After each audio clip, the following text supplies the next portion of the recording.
Hey everybody, welcome to Kiki Loves Nigeria. It's Saturday night, it's 8 o'clock. So y'all know what we do Saturday night at 8 o'clock. Hey Incognito, you know what? I was just thinking about you earlier today, actually, because I wanted to tell you something, Incognito. When we were talking last week, remember? And we were talking about, let me put this link up here real quick for Mike. For Pa, the repat. Now, what's his name? Pa of Gambia.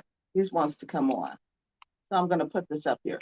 So look, Incognito. Remember last week we were talking about the DNA test, and I was talking about a friend that I was talking to who had had a test and said that he was just one ethnic group. I wanted you to know that I wasn't talking about you. Okay, I wasn't talking about you. I was talking about one of my friends, one of my YouTube friends. Okay, so I didn't want you to think that, oh man, you know, she repeated something I told her without even asking me.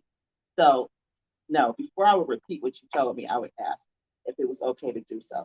So no, that was from another friend. Okay, that was one of my friends. So, alrighty. So now we're gonna talk about.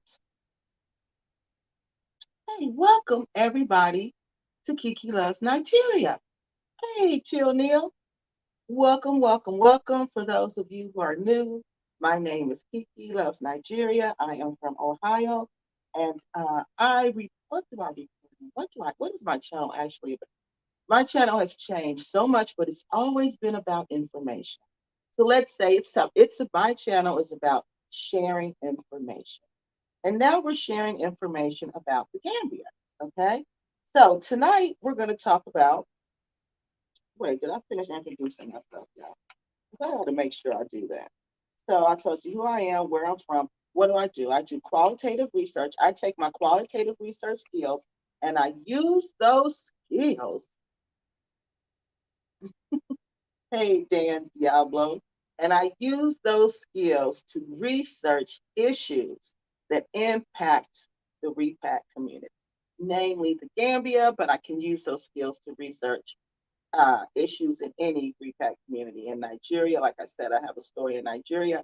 I'm trying to get to it. Eventually, I will get to it, but I got to get this repack, these issues, kind of wound up before I jump to something else. So that's what I do. That's how I get my information. My information comes from YouTube. I like to use primary sources. I use comments. I use videos. I use interviews. I use photos. I use any type of primary source, okay, to get my information. I get a lot of emails. Now I've been getting a lot of emails, so I've been doing a lot of interviews. With emails, you can do interviews because you can ask people questions. They can answer the questions. You can kind of clarify what they're saying, unlike with a comment. So I've been doing a lot of interviews now through email. So I get my information that way. Let's see what else. And that's who I am. I hope I didn't miss anything. So tonight we are going to talk about, because we got a lot to talk about. We got a lot to talk about. So what we're going to talk about tonight, the first thing we're going to talk about is why no backdoor deal for the happy companion. He wants to do some type of backdoor deal. But y'all know I don't do backdoor deals. So we're going to talk about that. I'm going to present that to you guys and tell you guys where we stand on that issue. And then Pa is going to come on here. Pa is from the Gambia, and he wants to answer our questions about black magic. Okay. Remember, we had some questions last week about black magic. So he said he's going to come on here and he wants to talk to us about whatever questions we have about black magic, namely in the Gambia, and also the role that marabous play in black magic in the Gambia. Okay, so he's going to come on and talk to us about that. And if we have time tonight, I also want to go over a series of emails that I have gotten from. Remember the robbery with Travel with Tay Tay, and remember the people that were arrested. Okay, that were accused of committing that robbery, and they were arrested or detained. I'm not sure how the Gambia uses that term, but there were some people that were accused. Okay, the alleged people who had done it. Well, one of those people reached out to me and she wanted to give her side of the story. She wanted you all, the repat community in the Gambia, to know her side of the story. Because like we always say, there's two sides to every story, and then there's the truth. Okay? So it's not fair if we just present one side of the story and not give her an audience. So she's been writing me for quite some time now, and she feels like she wants you all to know her side of the story and the truth. So if we can get to that tonight, we will definitely get to that. If we don't get to that tonight, we'll get to that next week. Okay. So those are the three things that we're going to talk about tonight. So first, why no backdoor deals for the happy companion? Simply because I don't do backdoor deals. I don't do backdoor deals. I think backdoor deals severely impact your credibility. If I'm going to be transparent, I'm going to be transparent. So let me tell you guys what happened. So sometimes last week, I was contacted by a friend, and this friend had been contacted by the Happy Companions people. That's what they like to call themselves, the Happy Companions people. So the people, Happy Companions people, wanted to know, I can't remember exact words, but they wanted to know basically what would it take for me to stop talking about him? What would it take for me to stop? What would it take to appease me? Okay. What do I want? That's what they want to know. What do I want? What do I want? What will it take to make me stop? Okay. Well, I said, first I was shocked because I said, they want me to take it off YouTube. That was another thing they said. They want me to stop talking about it on YouTube. They want me to take this whole discussion between me and him off of YouTube and do it behind closed doors because you guys don't need to know what's going on. That needs to be private. They think I'm going to be a part of this tomfoolery. Okay. So I'm just listening. Like, are you serious? You think I'm going to be a part of this tomfoolery? So I'm listening, right? And I'm like, no. So after my friend presents me their side of the story, their proposal, I guess that's what it is, for me basically to stop talking about um, him, and take it behind closed doors. Any issues that we have, we should work them out together, and not in public. Okay. And what would it take for me to stop doing that? What would it take for me to do that? Okay, to take it off of YouTube, stop talking about it, and go behind closed doors with it. What would that take? That's what he wanted to know. That's what they want to know. His people who came to, I guess, my people. So I said, well, I'm not going to do that. I'm not going to participate in that. I said, see, that's the problem now in this repat community in the Gambia. You guys like to do things behind closed doors. You guys like to cover up people's dirt. You'll see dirt going on, but you won't even say anything. They won't even say anything. They want to take it behind closed doors. Not that, oh, Kiki, what you're saying is not true. Not that. No, Kiki, not that he's not, what you're saying about him not being a pious Muslim is not true. No, not that.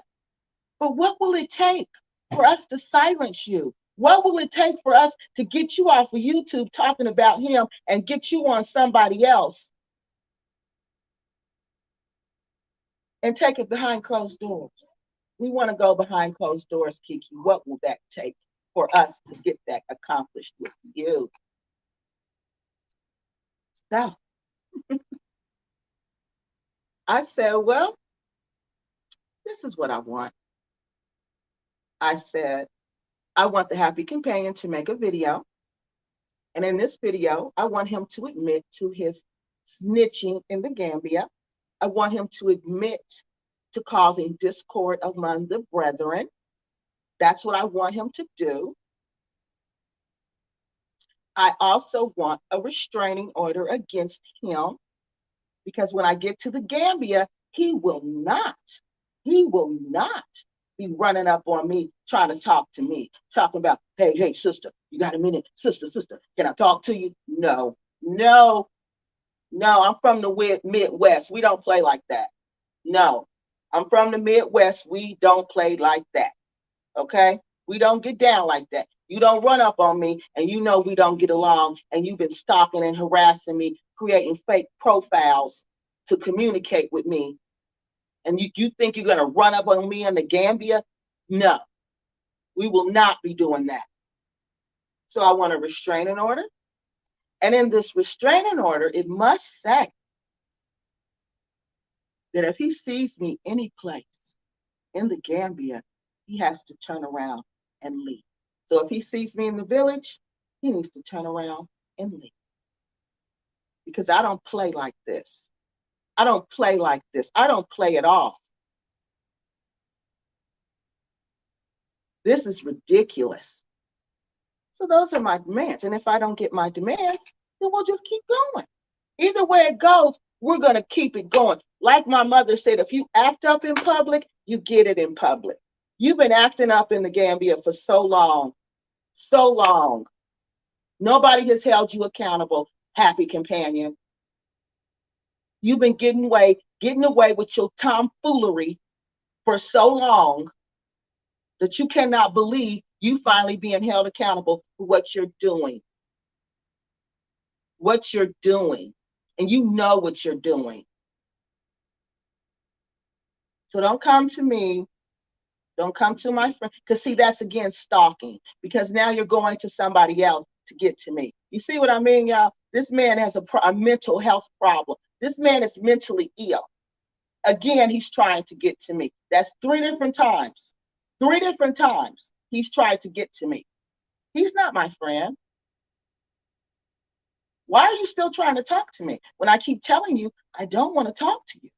I don't want anything to do with you, but you continually pushing. That's called stalking and harassment, people. That's called stalking and harassing behavior. The man is mentally ill. And like my friend, first they said, y'all, listen to this. They had the nerve to say they want to do some mediation. I said, mediation? Mediate what? I said, how do you mediate with somebody who's mentally ill? How do you mediate with somebody who's mentally unstable? How do you mediate that? The man tells you he's mentally unstable. How do you mediate? How do you mediate with someone who's not even all there? Please tell me that. And you think I'm going to put myself at risk? That's what you seriously think? No. This has gone on too long. They've gotten away with this bullying, this harassing, this whatever they think they've been doing in the Gambia for too long. Too long. So don't come to me, happy companion, with your backdoor deals. I don't do backdoor deals. I'm transparent about everything. Everything. That's called credibility. You don't know anything about that. Nothing. That's what makes you credible, is that you're transparent. Okay? So all your little minions, please stop it. Because that's harassing me at this point.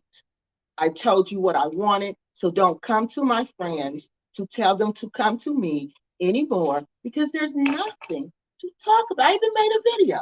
The video's right here. You want to know what Kiki Loves Nigeria wants from the Happy Companion? This is what I want.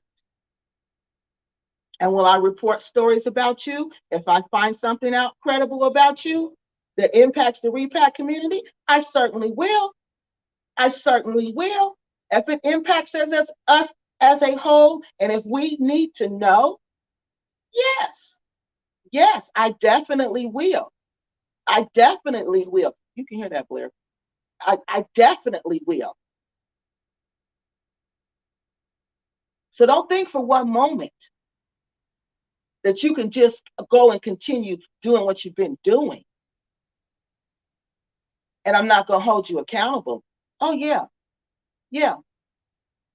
Hmm. So, no, we won't be doing backdoor deals with the happy companion. We won't be doing that. I'm just even insulted. I was just tickled that they thought I would even go for that. And then, you know what I said, you guys? I said, and if I don't get what I want, guess what I'm going to do then? I said, I'm going to go to our government and I'm going to try everything in my power to get his passport revoked. Because, for one, to get your passport revoked, remember this, people, the person has to have a diagnosed mental illness. He told us he has a diagnosed mental illness. He told us he has a broken down body. So we know he has a broken down body. We know that. Yeah, we know that, right? So, and we know he's been stalking and harassing me. And those are the three things that you need to get your passport revoked. Happy companion. Google it. You don't believe it. Okay, looks like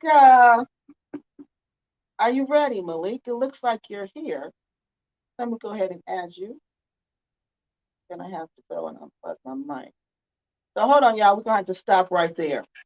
All righty. And then we're gonna let Malik come on and go from there. We're gonna talk about some hold on.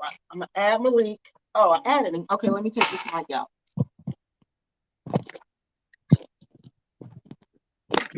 Okay. Can you hear me now? Yeah, I can hear you. Can you Okay, hear me? good. So, hey, Malik, how you doing? What do you want me to call you? Malik, or you want me to call you what? Tell me what. What name do you want me to use? Normally, they call me Pa. Huh? Like people who are used to me call me Pa. Okay. Normally, yeah. But you can call me Malik too. That's my actual real name. Okay. Yeah. So I think I will call you. I'm gonna try to call you Pop, the name that Okay. you like. Okay. Okay. Okay. Okay. Thank you. So thank you for volunteering to come on and talk to us some more about Black magic in the Gambia. That seems to be what we want to know more about. We want to get a better understanding of that and how that Okay. works.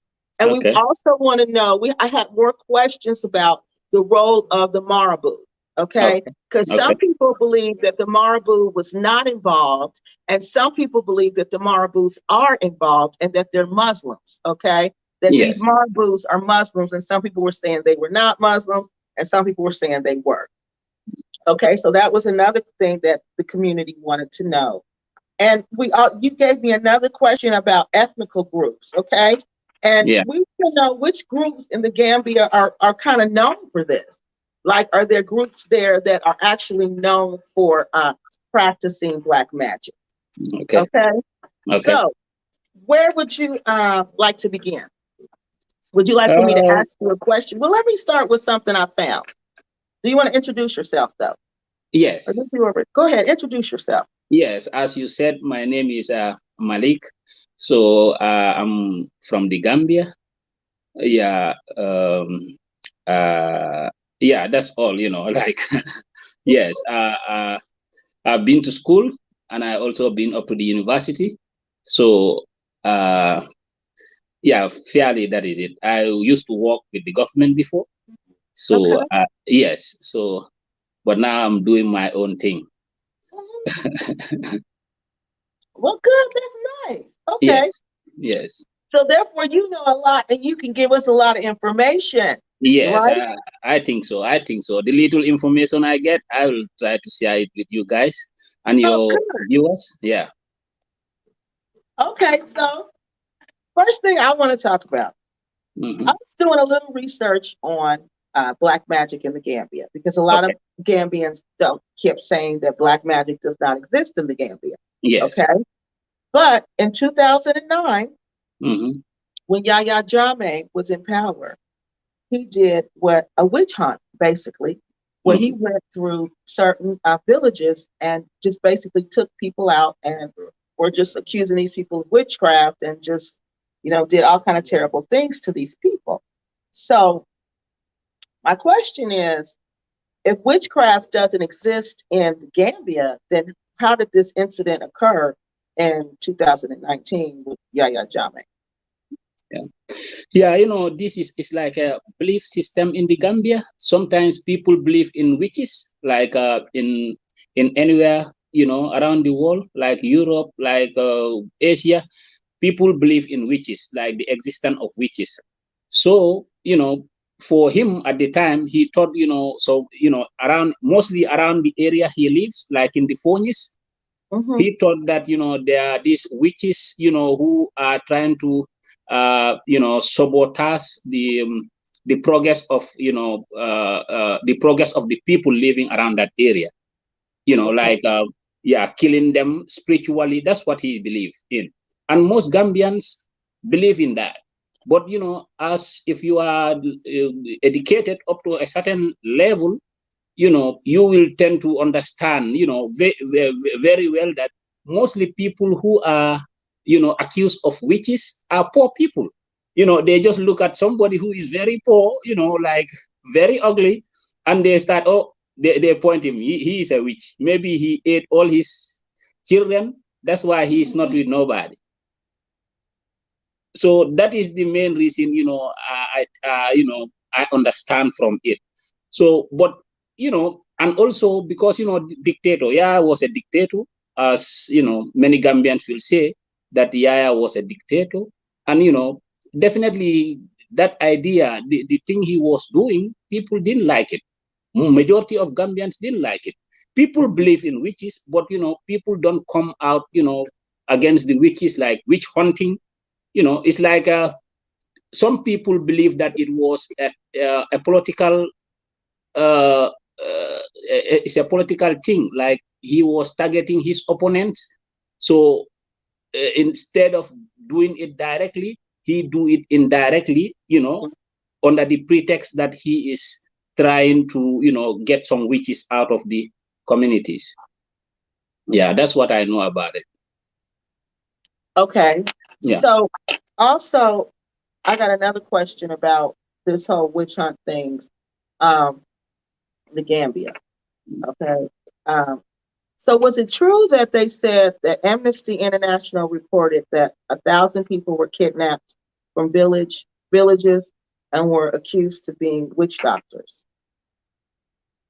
and they were taken to secret detention camp centers where they were forced to drink hallucinogenic concoctions? Is that true? Was that true, or was that just Yeah, something yeah. that was misreported?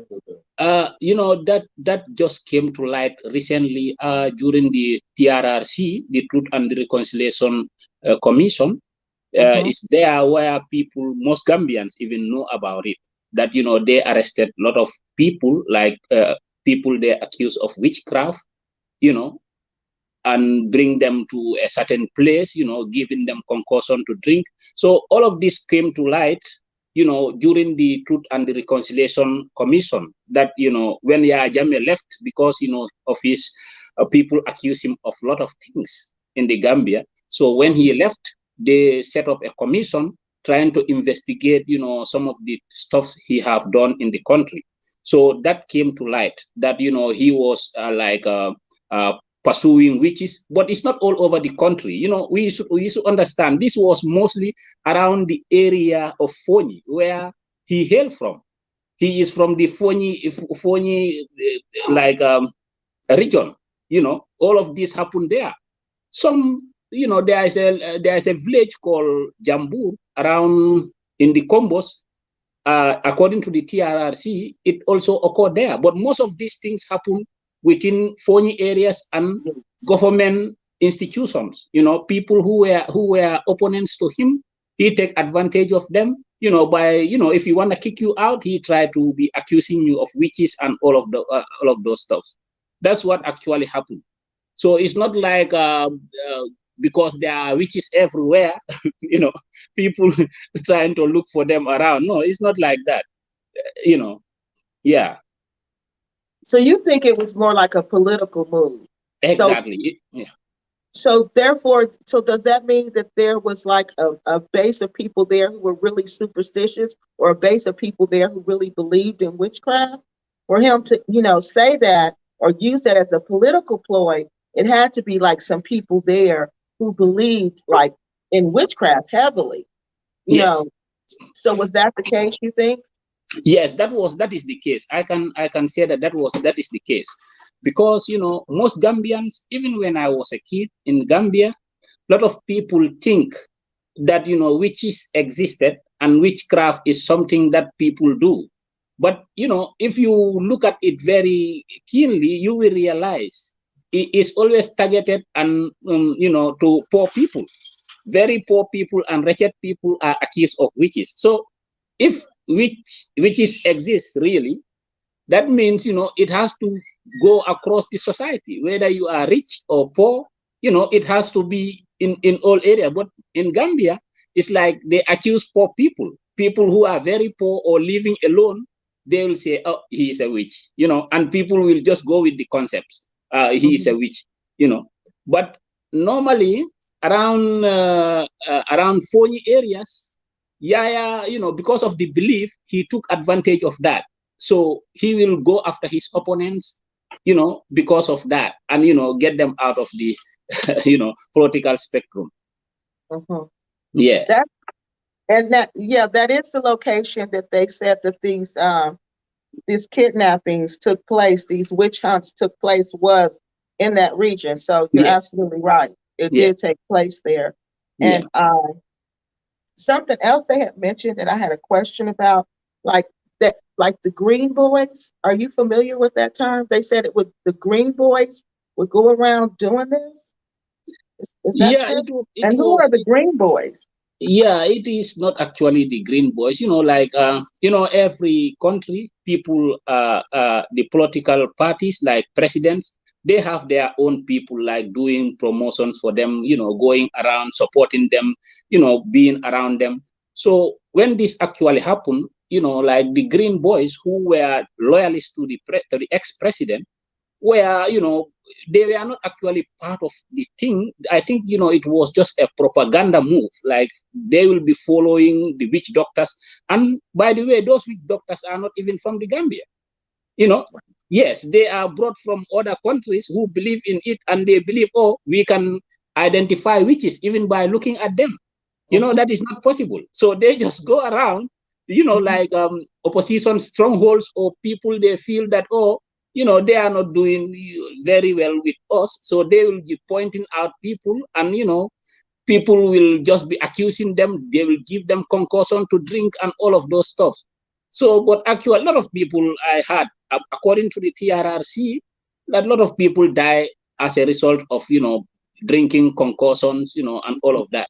Because actually, what Gambians believe about witches, if it is true, before you are able to identify a witch, he can disappear, because Gambians, most of them believe that witches disappear.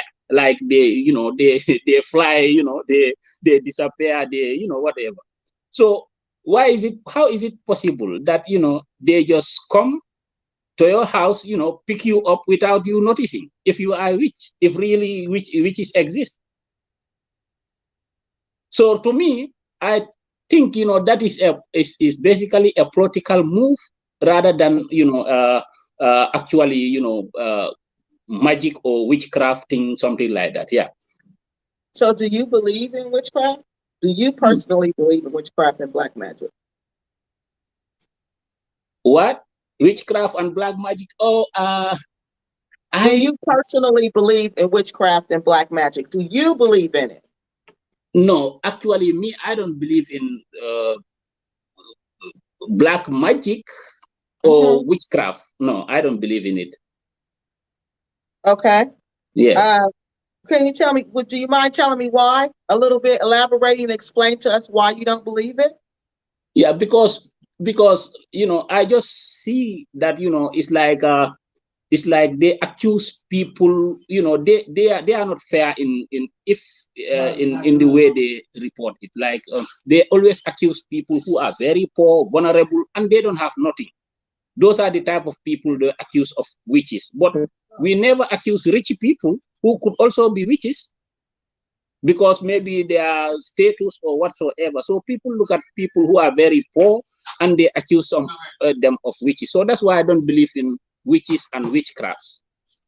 I don't believe in it. Yeah, because as they say, witches fly. They how to call it? They transform themselves into something. But if witches can actually do that, why are they not rich people? Because they can sneak anywhere and to get money, or they can disappear, right? Yes. So that's why I don't believe in witches at all. But some of the people, okay, but some of them, from my understanding, they their spiritual gifts are their wealth. Like they don't really the money thing you pay them, but yeah, their spiritual gifts are really their wealth. So that's why you don't see them like living in mansions and living in different places like that, because they need to be close to nature. They need to be, where they practice, and that they know their strength comes from the nature. So I'm more interested, like the practice of witchcraft, not the poorness that you see in them, but what they believe in. So you've never seen like witchcraft practice in action. You've never seen that happen. You've never seen like something supernatural before. You've never had a supernatural experience in the Gambia. Are you in the Gambia now? Yes, no. Actually, there is uh I've never, people just like, it's a speculation. People always say it, but they never see it. You know what I'm saying? Mm-hmm. Actually, there are some people who believe in this, like this last, as like I said, the phony areas. They believe in, like, uh, you know, uh, having a gun, shot at you, it cannot penetrate you, having a knife and all of those. But actually, if you really think about it, you will realize that these are all, how to call it, belief systems. They don't actually work, because if they actually work, they have that knowledge. Why will they allow, the Westerners, or to take them, for slavery? And that was one of the arguments, because like Yeah. I said, I studied, the transatlantic slave trade when I was at the university, and Yes. that was one of the big arguments Mhm. about traditional West African religion and Yes. spirituality. That if the Mhm. spirituality was so strong and if it Yes. was so real, then why were they are allowed? Why did we experience this whole transatlantic slave trade? Why was that allowed to happen if our spirituality was so strong? And it's like different views. It's different views about that. My personal view about that was that it all ultimately comes down to our choice. We as West Africans chose to participate in the slave trade. Nobody at first, in the beginning, we were not forced to participate in the slave trade. We were doing this because we wanted to, because we were greedy and we wanted to be better than have somebody else or have something different than somebody else. Okay. So in the beginning, that's how it started off. So we really turned our backs on our gods and our beliefs. So how can we blame our spirituality when we're the ones who were participating with the Europeans and selling our own people? The gods Yes. weren't doing that. We were doing that. And then they Yes. want to say our spirituality failed us. No, we failed our spirituality because we sold out for the dollar or whatever they was using back then. So that's my view of why, the spirituality didn't stop us, because ultimately we have the power to choose what we want to do. And we chose to participate in this trade. We chose to do this, but we had no idea it was going to backfire and blow up in our face like it did. We had no idea they were going to come in with guns and just start. The machine gun was going to be created and they were going to just be wiping us out. And all that strategic military might we had didn't even matter because we didn't have machine guns. They did. So it didn't matter. None of that mattered at that point. But at the beginning, all of it mattered, because all we had to do was say, no, I'm cool on that. Keep your mirrors, keep your rum, keep your beads, keep all of your stuff. I'm cool on that. We don't sell our people, and we don't do generational slavery. We don't do that. Yeah, you know, Well, actually, actually, most of the people misunderstand about actually how the slave trade occurred. Like Gambia did not exist those days. Senegal did not exist those days. So we were under an empire called the Mali Empire. So the Mali Empire actually falls, in the 16th century. So before then, it has a military post Yep. around around Guinea-Bissau called the Kabu Empire.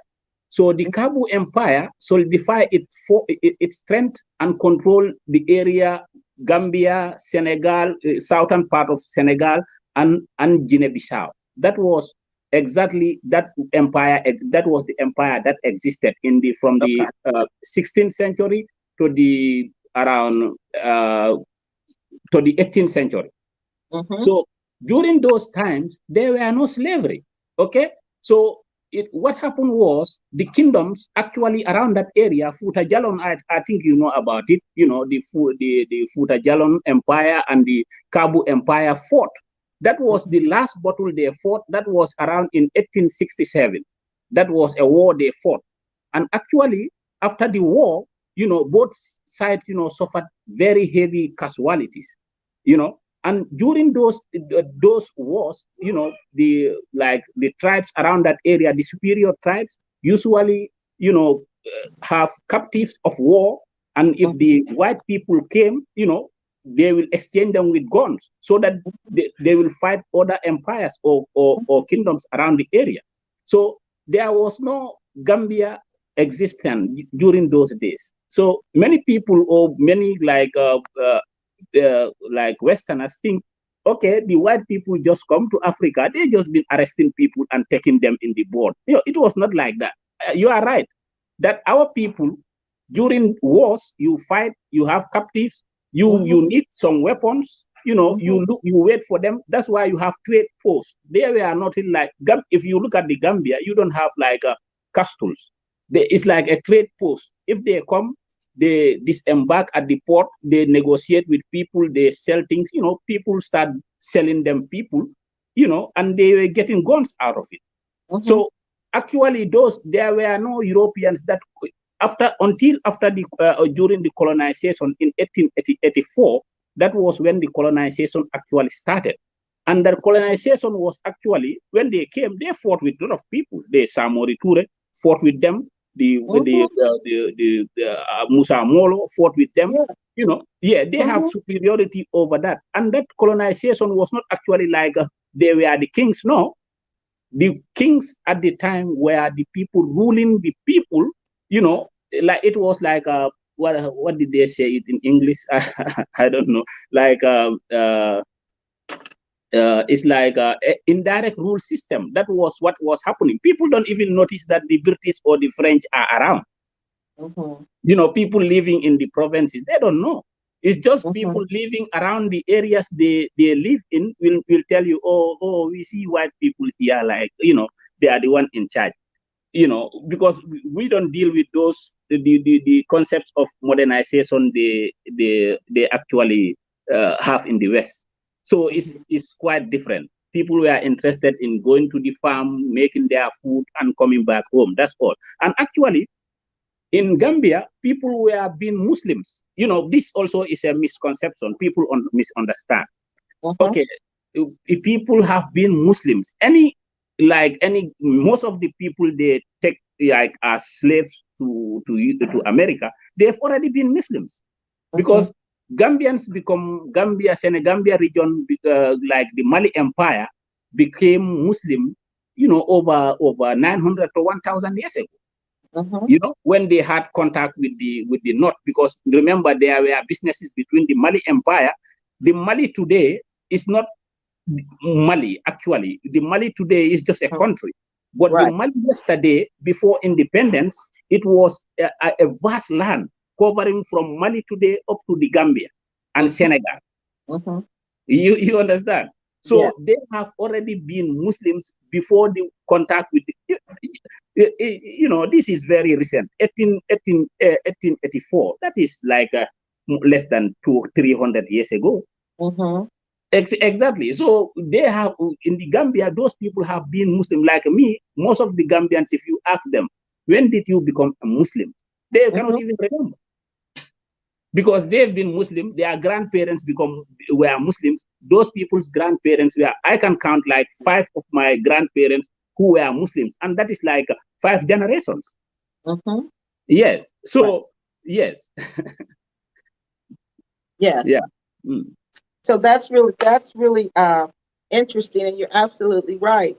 But yeah, that's one thing that let me see if we have some questions that I thought was interesting about Islam was how long it had been in Africa. Sounds like the poor need to brush up on their witchy skills so they can get a pet. Okay. Okay, well, anyway, so let me see my next question. Did you have something that you wanted to add? Actually, I wanted to like discuss like the message I gave you, I wrote to you in your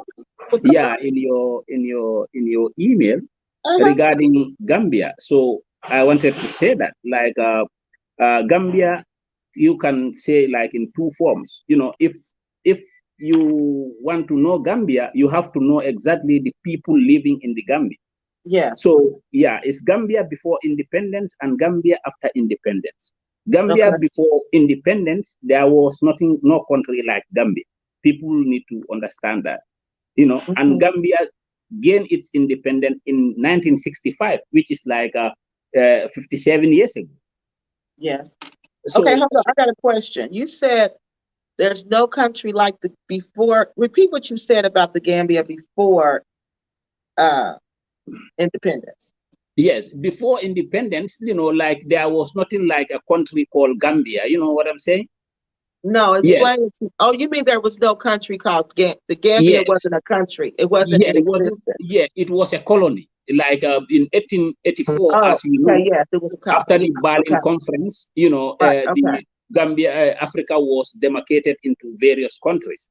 Right, I get it now. Okay, Yes. I'm sorry. I understand now. Go ahead. Yes, Okay. yes, yes. Go So ahead. yeah, so that's what I want, you know, like the reparts, like you know, we really want you guys to be coming to our country, you know, and actually things you experience, bad experience happen everywhere all over the globe, you know. But mostly, let me assure you that Gambians are very peaceful people by nature, and they are not. It happens, you know, you may have things happening here and there, but that doesn't represent Gambians. And also, yeah, for the Ripat community, if you go to Gambia, because most of the people going to Gambia, they want to hang out with people who drink, who smoke, who, you know, do all of that things. You will always have a problem. Yes. Well, let me explain that to you. I don't mean to interrupt you, but I got to jump in and explain that because Gambians don't understand that. They don't understand that's how African Americans socialize. That's how when we get together, not all of us, but most of us, that's how we socialize, you know. And in the Gambia, like people don't understand that to us that's normal. Like that's normal. You go to anybody's house here, you'll probably see all of that going on at the same time. You know, especially if it's like even if it's not a house party, you know, if it's a get together with just people together, that's how we socialize. That's why one of my videos I was saying it was a clash of the cultures. You know, and that's another way it clashes is with how you guys socialize and how we socialize. You know, and that's when we get together. It's like, oh, hold up. You know, so go ahead. But I wanted to just put that in there that's why you see that is because we social. That's to us, that's just normal socialization. That's just what we do. So go ahead and I'm sorry. Go ahead. Yeah, that is actually right. You know, the cultural differences also are there. You know, mostly if you land from the airport from the Gambia, many people, you know, go directly to the hotel industry areas, okay, which is definitely a conducive place for like foreigners and everything. But remember, when you go there, you will find people like you will find people who are looking for money or who are looking for chances, and they will try by all means to adopt to the Western life system so that they can get along with the repat community, like the African Americans or the white people who are coming over for holidays. They will do everything to sit down with them, chill with them, maybe smoke, drink, do anything they are doing so that they can win their hearts. But if you gauge, and those are very minimal people, mostly people who are like from very poor backgrounds, very, like mostly at times. I'm sorry if I hurt anybody, like my fellow Gambians who are looking for opportunities around the riverside. But but most at times, in the greater context of Gambia, Gambians don't look at those people as very serious people. You know what I'm saying? They feel that maybe they come from a very poor background, or they come from an unreligious background. People who are not that much into religion, because many things happen at the riverside. You can have women's, having everything, like doing nasty stuff, around the riverside, and all of that will stop around that riverside.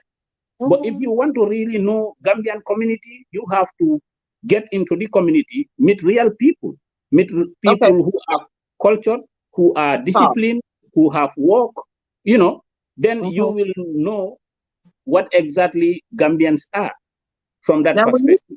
When you say riverside, for some people who've never been to the Gambia, explain to them when you say riverside, what are you talking about? When you say riverside, the Gambia is a coastal land area. It has a long riverside, like beaches. We have beaches. So mostly at times, even Gambians, at sometimes they call tourist season time around December, January. Even sometimes they will stop Gambians from going to the beach area. Like you want to go and chill, the securities will tell you, no, don't come here this time, because we have a lot of tourists coming here. Because remember, Gambia is not only African Americans that come there. In December, we have a lot of white people, like from England, European countries, coming over there to spend their holidays. Okay. Yeah. And the destination, the place they live mostly is around Senegambian area, like the river coast, because it's a wrong, and those coasts is divided, is like there is a road between it and the riverside, and they have hotels, they have luxury apartments, purposely for people coming from abroad. Okay, so along this riverside, you will have people also, like youths like me, like like anybody else, will go there and thinking that that is a job. They will try to look for opportunities for traveling. Like they will go, trying to talk to women, have wives there, trying to smoke with them. Sometimes some of them drink with them. Sometimes some of them, not all of them actually. Some of them are really genuine gentlemen, but most at times you will find them there sitting down around the corner waiting for you to come out from your hotel. They start talking to you, and that what we call bumsing, and they are called bumsters. Oh, okay. You understand? So those are bumsters. Yeah. So if you get into deal with any of those people, if they fail you, if you take that contextualize that to the whole Gambian community, then you will have it very wrong. You see my point. You will find it very wrong, because those people are looking for opportunities. The opportunities they see from you, you give them a lot of money, they disappear, right? You tell them to do something. Not all of them. Some people are doing good. Right. I'm not here definitely to. They are my brothers. I love them. But some of them tarnish the image of the country, which is really very bad. Okay. Yes. So they will, and most of these repart community will think those are the actual Gambians they need to deal with. Yes, they will, Yes. and I think they do. I think you're right. Yes, and which is wrong, because that coastal area is kind of separated from the Gambia inner land.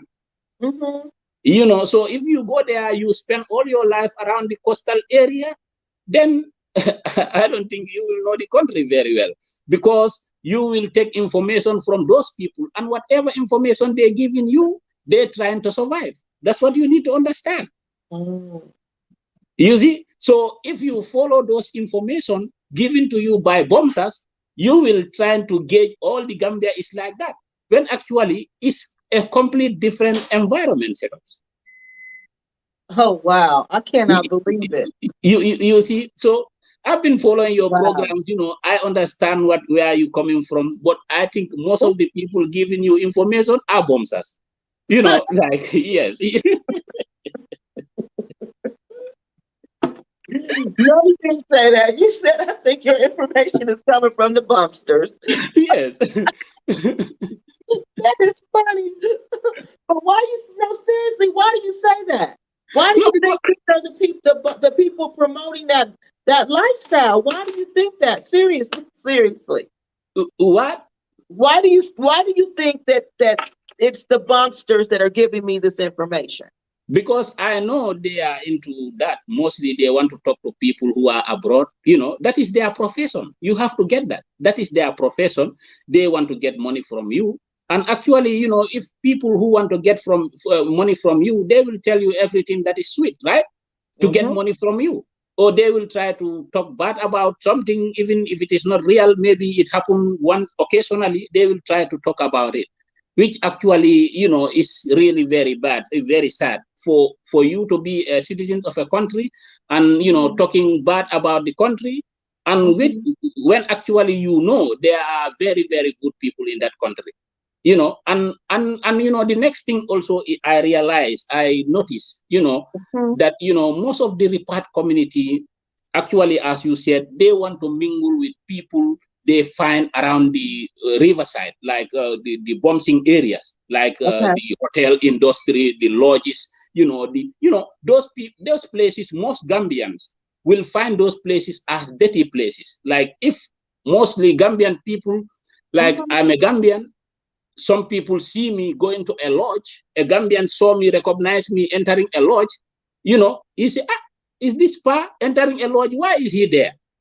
And Oh. that is a bad character, like that is really bad on me. Mm-hmm. People will talk about, but actually for bombers who have been living there, and normally, most of these bombers living in the riverside, they are not actually even from that area. They will come far from different areas just to come there and after go back. Oh wow. Yeah, So yes, yeah. are So the bumpsters to me kind of sound like the Yahoo boys in Nigeria. You thank know you they very much. Yeah, if you like that's who call them. oh my God, are you serious? Yeah, if you like call them that, Yahoo boys. So Uh, hold on. So let me ask you this. mm, So do you think most of the women who come there, mhm, the tourist women, do you yes. think most of them get involved with these bumpster guys, and they don't even know they're bumpsters? They just think they're regular Gambian citizens. Yes, Oh yes, yes, yes. wow, That are is you that is serious? that is true. Most of the girls, like the ladies, coming to Gambia, because like Mm. every like most Gambians from very serious family backgrounds will never accept their children to be around, the TDA area, like the tourist destination area, like the riverside, casing white people or casing, African American women who go there. If Mhm. your parents are alive, maybe if they die, you don't care. Maybe, sometimes people take that opportunity, like their parents did not exist, they know they can do anything around that area, and people don't know them around that area. But anybody Mhm. who your parents live around that area and they recognize you going around the riverside, following old women, following maybe girls, you don't know where they are from, nobody will accept that. But because, I know some of them, they want to survive. Mhm. Actually, I'm not talking bad about on them. I know, yes. We Yes. understand because we Yeah. don't know. See, this is the thing, Pa. We don't know. When we go there, we'll think that these bumpsters are just the regular, everyday people and this is what goes on in the Gambia every day. We won't know that this is just a sector of the population and that this is not condoned in the Gambia. We won't know that. It's No, presented to us like it exactly. is condoned. You Exactly. You are know, right. You are right. You and are right. so we don't know. So we really appreciate you sharing this information with us, because I'm telling you, no woman would want to be with somebody who's like that. It's like you saying these men are telling these women exactly what they want to hear. And if Exactly. women, and let me ask you, so are there women who do this also? Are there like female bumsters, or what are the women do that? What are the women called who do this? Yes, women mostly they do it civilizedly. Some women they will do it civilizedly. Probably they'll be working in that hotel or that lodge you are lodged in, and from that they also take the opportunity to be talking to their guests that came in there, and pretend to be good to them and everything, and trying to have opportunities from them. And actually, I don't disagree with that. Actually, if somebody come to you, approach you, he want to be friends. But what I'm Mhm. advising my fellow Gambians is, let them stop, like people living around that TDA area, that riverside. Most of them have no job, and if you uh, communicate with most of them, you will realize that their education level is also very low. If they go to school, they might not finish school. Number one, most of them, ask any Gambian, they will tell you, most of them are dropouts from school, bombers. Most of them have never gone to school. And those are the people who will do this thing as their occupation. So if you fall into their trap, it's good if you can walk along with them, and you get married eventually, that's fine. but Mhm. but actually most of them are not that educated, so, and they don't know actually what is even happening in the country. They don't know about politics, they don't know about education system, they don't know about the services Gambia give. They are actually in the Gambia, but they don't even know what is happening in the Gambia. So, and most of the times, these tourist people, like people from abroad who come into the country, they will like to deal with those people directly. I don't know, for one reason or the other. People, like especially the Europeans, they Mhm. need to be following Rastafarians, like people who don't care, who smoke, who drink, who put their pants down. They will like to follow those. But they will Mhm. never want to follow good people, and they have Mhm. seen them. They will deal with the bombsat instead of dealing with the regular Gambian. Go outside of that tourist area, get Mhm. into the community, mingle with real people who are not looking opportunities from you.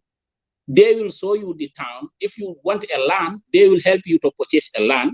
They will help you to do everything you want to do in the Gambia peacefully and accurately. But if you deal with somebody who don't even go to school that much, you tell him to help you get a land, you think that transaction will be good? No. It will be stuck somewhere, because he doesn't even know how to do it, because he don't even have a land by himself. How do Mhm. you expect him to help you? Wow.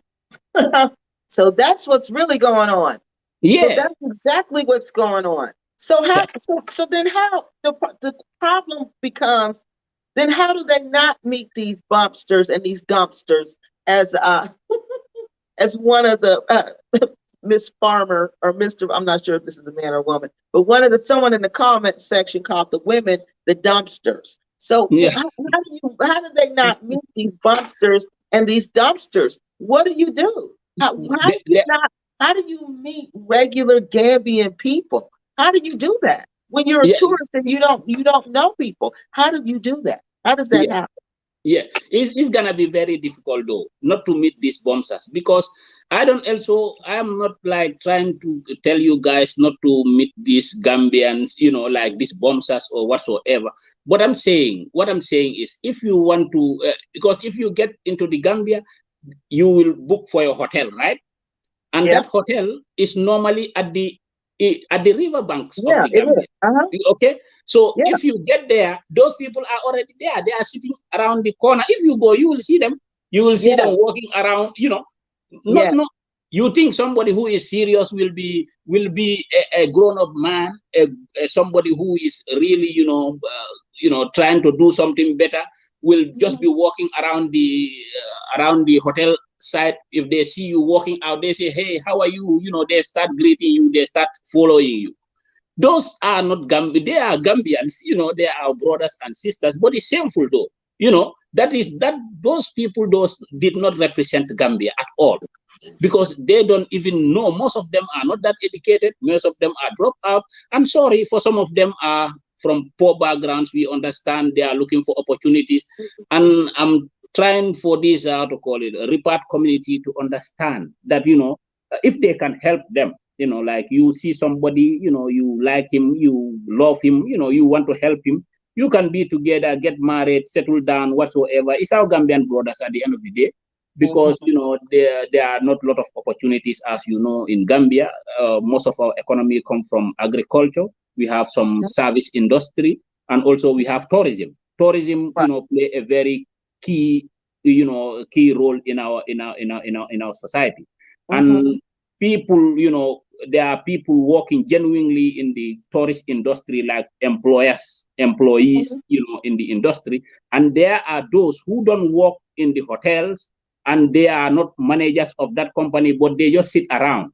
And those are the people, that talk to this, repat communities, try to, and most, I don't know, for one reason or the other, this repat community enjoying the company of those people than a regular Gambian, because a regular Gambian will not take you to a nightclub.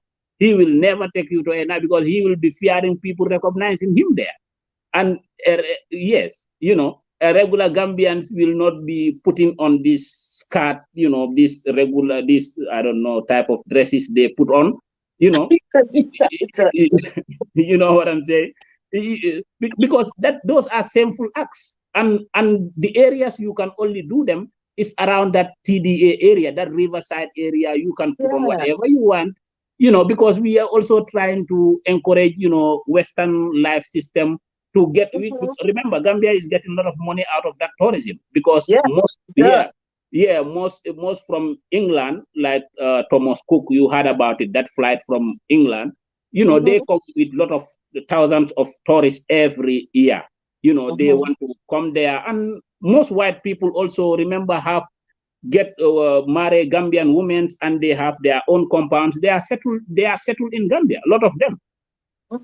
Yeah, so so if I'm just telling these people, like your fellow African Americans or white people or whosoever who is coming from the diaspora, if you come to the Gambia, you can, if you want to mingle with the people, you are a smoker or you are a drinker, and you see a Gambian who you feel that you can drink with them, smoke with them, but whatever comes, know that, you are in the wrong place, because that is not the Gambia.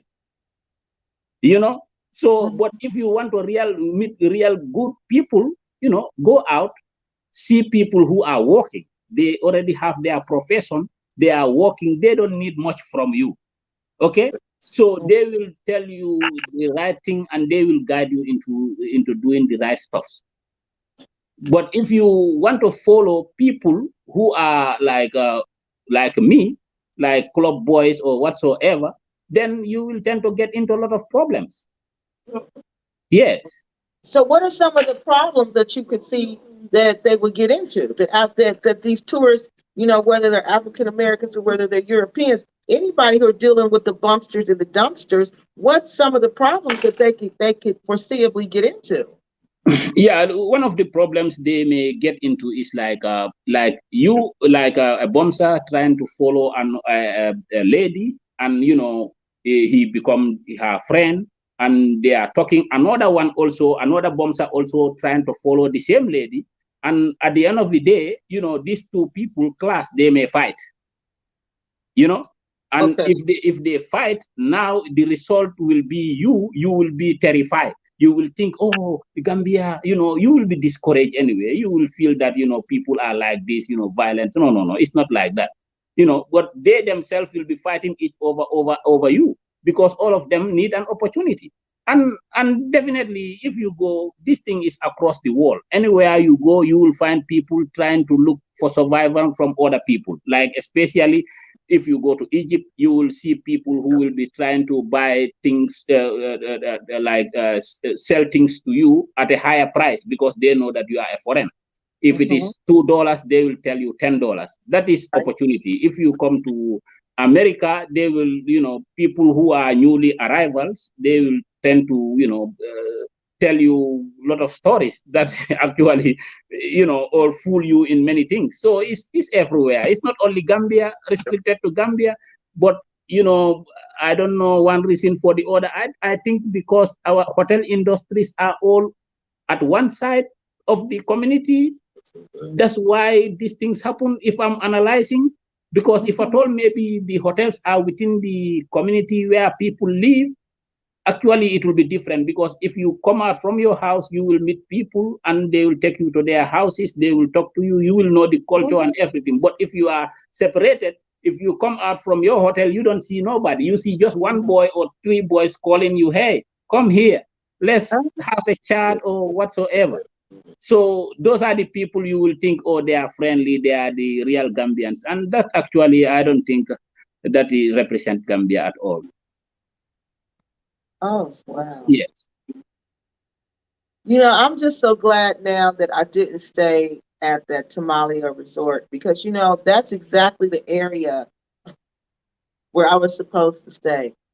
And I'm just so glad I didn't end up staying there. I'm so glad I didn't have that experience because I had a totally different experience because I stayed within the community. Thank you very much. And that is the right thing to do. And mostly if you come into Gambia, if you don't want all these dramas that is going on, like the drama last time I saw you talking about a breaking and entry of somebody, a lady, that they broke into her property and whatsoever.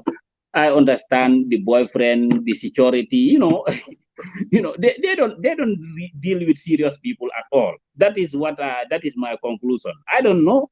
Maybe it's because they want to, like I said, drink with you, smoke with you, go to club with you, and everything. When actually, if you meet a real Gambian, most of them will be shy of doing that. Even if they're gonna do it, they wanna hide about it because they don't want them people to judge them. Right. About it. So mostly if you want to come to Gambia, have a contact, know the person. Don't just cross like even me. You don't have to, just jump, oh, Malik, I'm calling you. No. Research about me, know about me, ask people about me, then come, I will invite you, I will show you in the town, the cities, how people live and everything. I can say stealings happen in Gambia. It happened. It happened like any other country. People steal. Okay. But if you associate yourself with, like I'm saying, bombers or criminals, you are more likely to be, to be in harm than if you, socialize with yourself with good Gambians. Those things may likely not happen. People from diaspora live in Gambia for more than 20 years and they have never experienced breaking. They have never experienced this type of stealings you guys are talking about in the media. So if one break-in happen, Gambia is really peaceful because you can see if one person die in Gambia, all the country know about it. Can you just get that? Everybody will complain, oh, somebody died. Think about it. In United States, how many people die per day? A lot. And most of these killings are actually perpetrated by police officers in the United States. But in the Gambia, the police officers will never kill somebody because they don't even have a gun. Yes. so actually, you will see in only Gambia, a police officer will go and arrest you and he will just tell you, you are needed at the police station, let's go. So you will walk with the police from your house up to the police station. You see? It's not like handcuffing you or whatsoever. So actually, if you see that context, you will see Gambia I think is the most, in my experience working in the government, I think Gambia is the most peaceful country around that sub-region because it's only Gambia that, is a country that has no civil war, in its history. And Gambia is the only country around that area that has no, war, experience of actual war, in the country. In the entire history of the West Africa, Gambia is one of the most, because in Senegal, you can see there is rebellion in the southern region, like the Casamas up to today. Right, yes. Okay. In Guinea-Bissau, you know about Guinea-Bissau, Nino Vera's time, the wars of independence, the war and everything that is going on there. They kill a lot of their president. In Guinea-Conakry, you know about Alpha Condé, the struggle of independence, the wars and everything. In Sierra Leone, you know about the war that happened, in Sierra Leone, Cry Freetown, and Liberia. So during those times, all these people who have these problems from those war zone areas, they run directly to Gambia for safety. And up to today, some of them, have settled in the Gambia. Gambia really don't have no experience of war or being violent. Even our independence, we get it very peacefully. Our people just wake up one day, they go to England, they sit there with the Queen, tell him that, we need our independence, and the Queen approves it. Whereas in the other countries, they actually take guns and fight for it. So yeah, that is my honest opinion about. And I know many Gambians are here listening to me, but they will know I'm talking very frankly.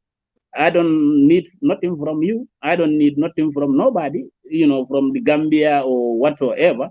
I'm trying my best to be honest, and to try to tell you actually the problems, because I think it is definitely really necessary for people to come out here and try to be factual, because these isolated cases, if you start judging Gambia according to isolated cases, it will really be a very big mistake.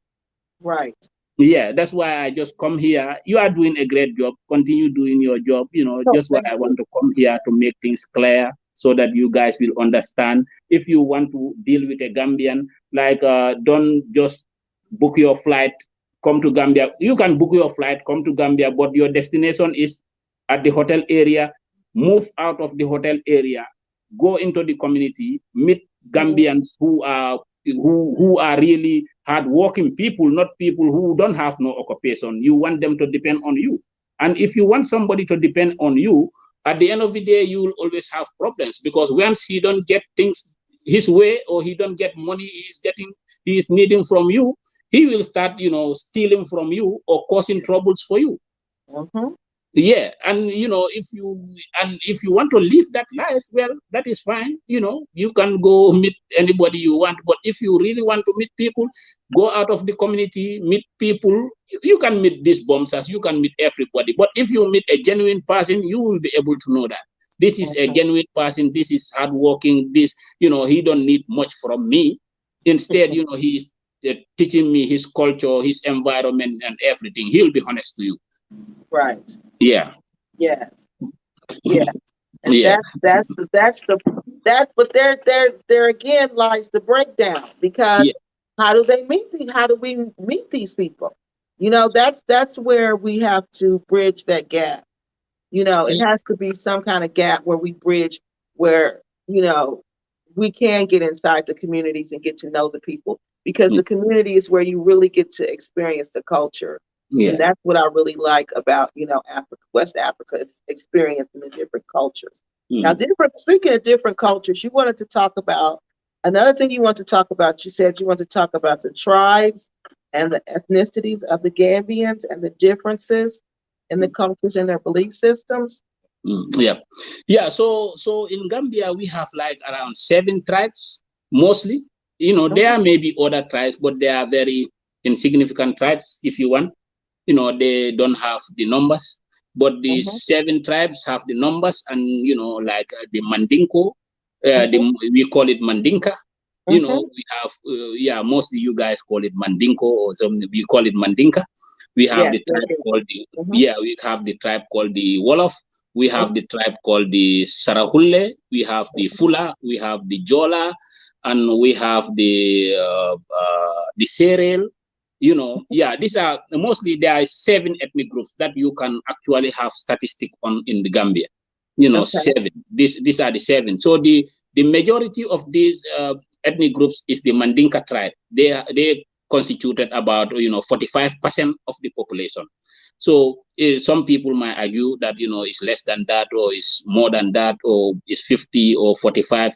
That depends on the National Statistic Bureau. But the last time they checked, it was like 45% of the population. We have the Wolof, who are second, and we have the Fula.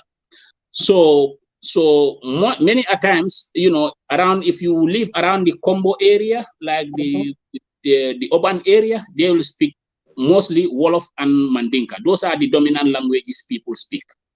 It depends also on the area you are, because if you go to an area which is mostly dominated by Mandinkas, you will probably want to speak Mandinka. If you go to areas that are mostly like Wolof settlements, like around Banjul, like the city, and around in the Serekunda region, you will want to speak Wolof, because most people around that area speak Wolof.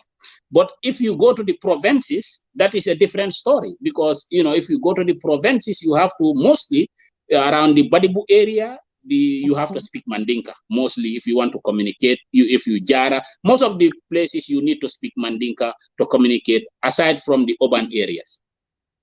Yes.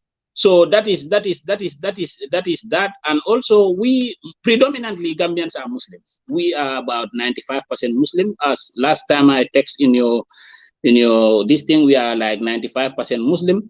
But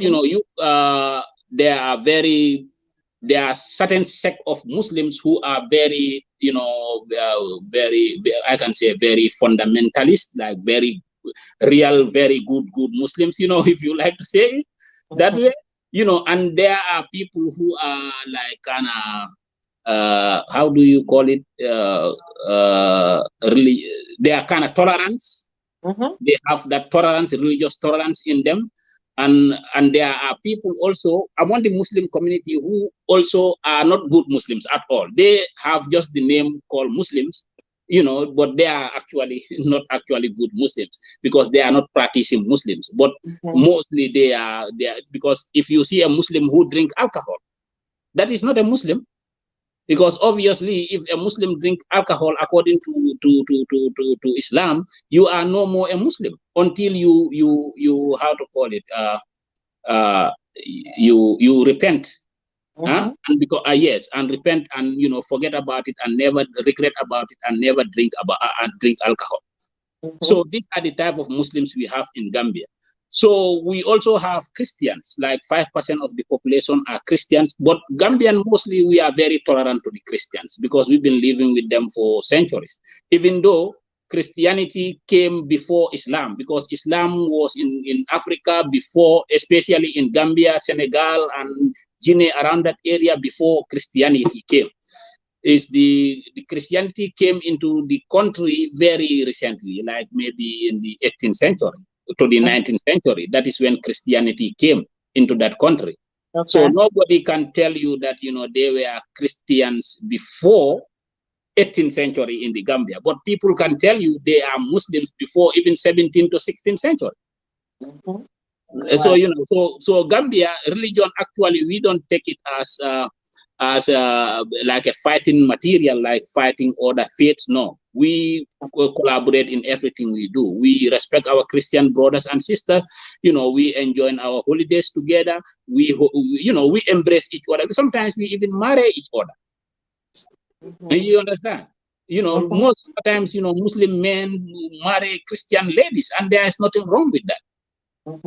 Yeah, definitely we are very accommodative people if it comes to religion, because we have never ever have problems with our Christian sisters. So if you come to this about our belief systems, like you say, like I said, we are Muslims, but sometimes we have this marabou belief system that is also Islam.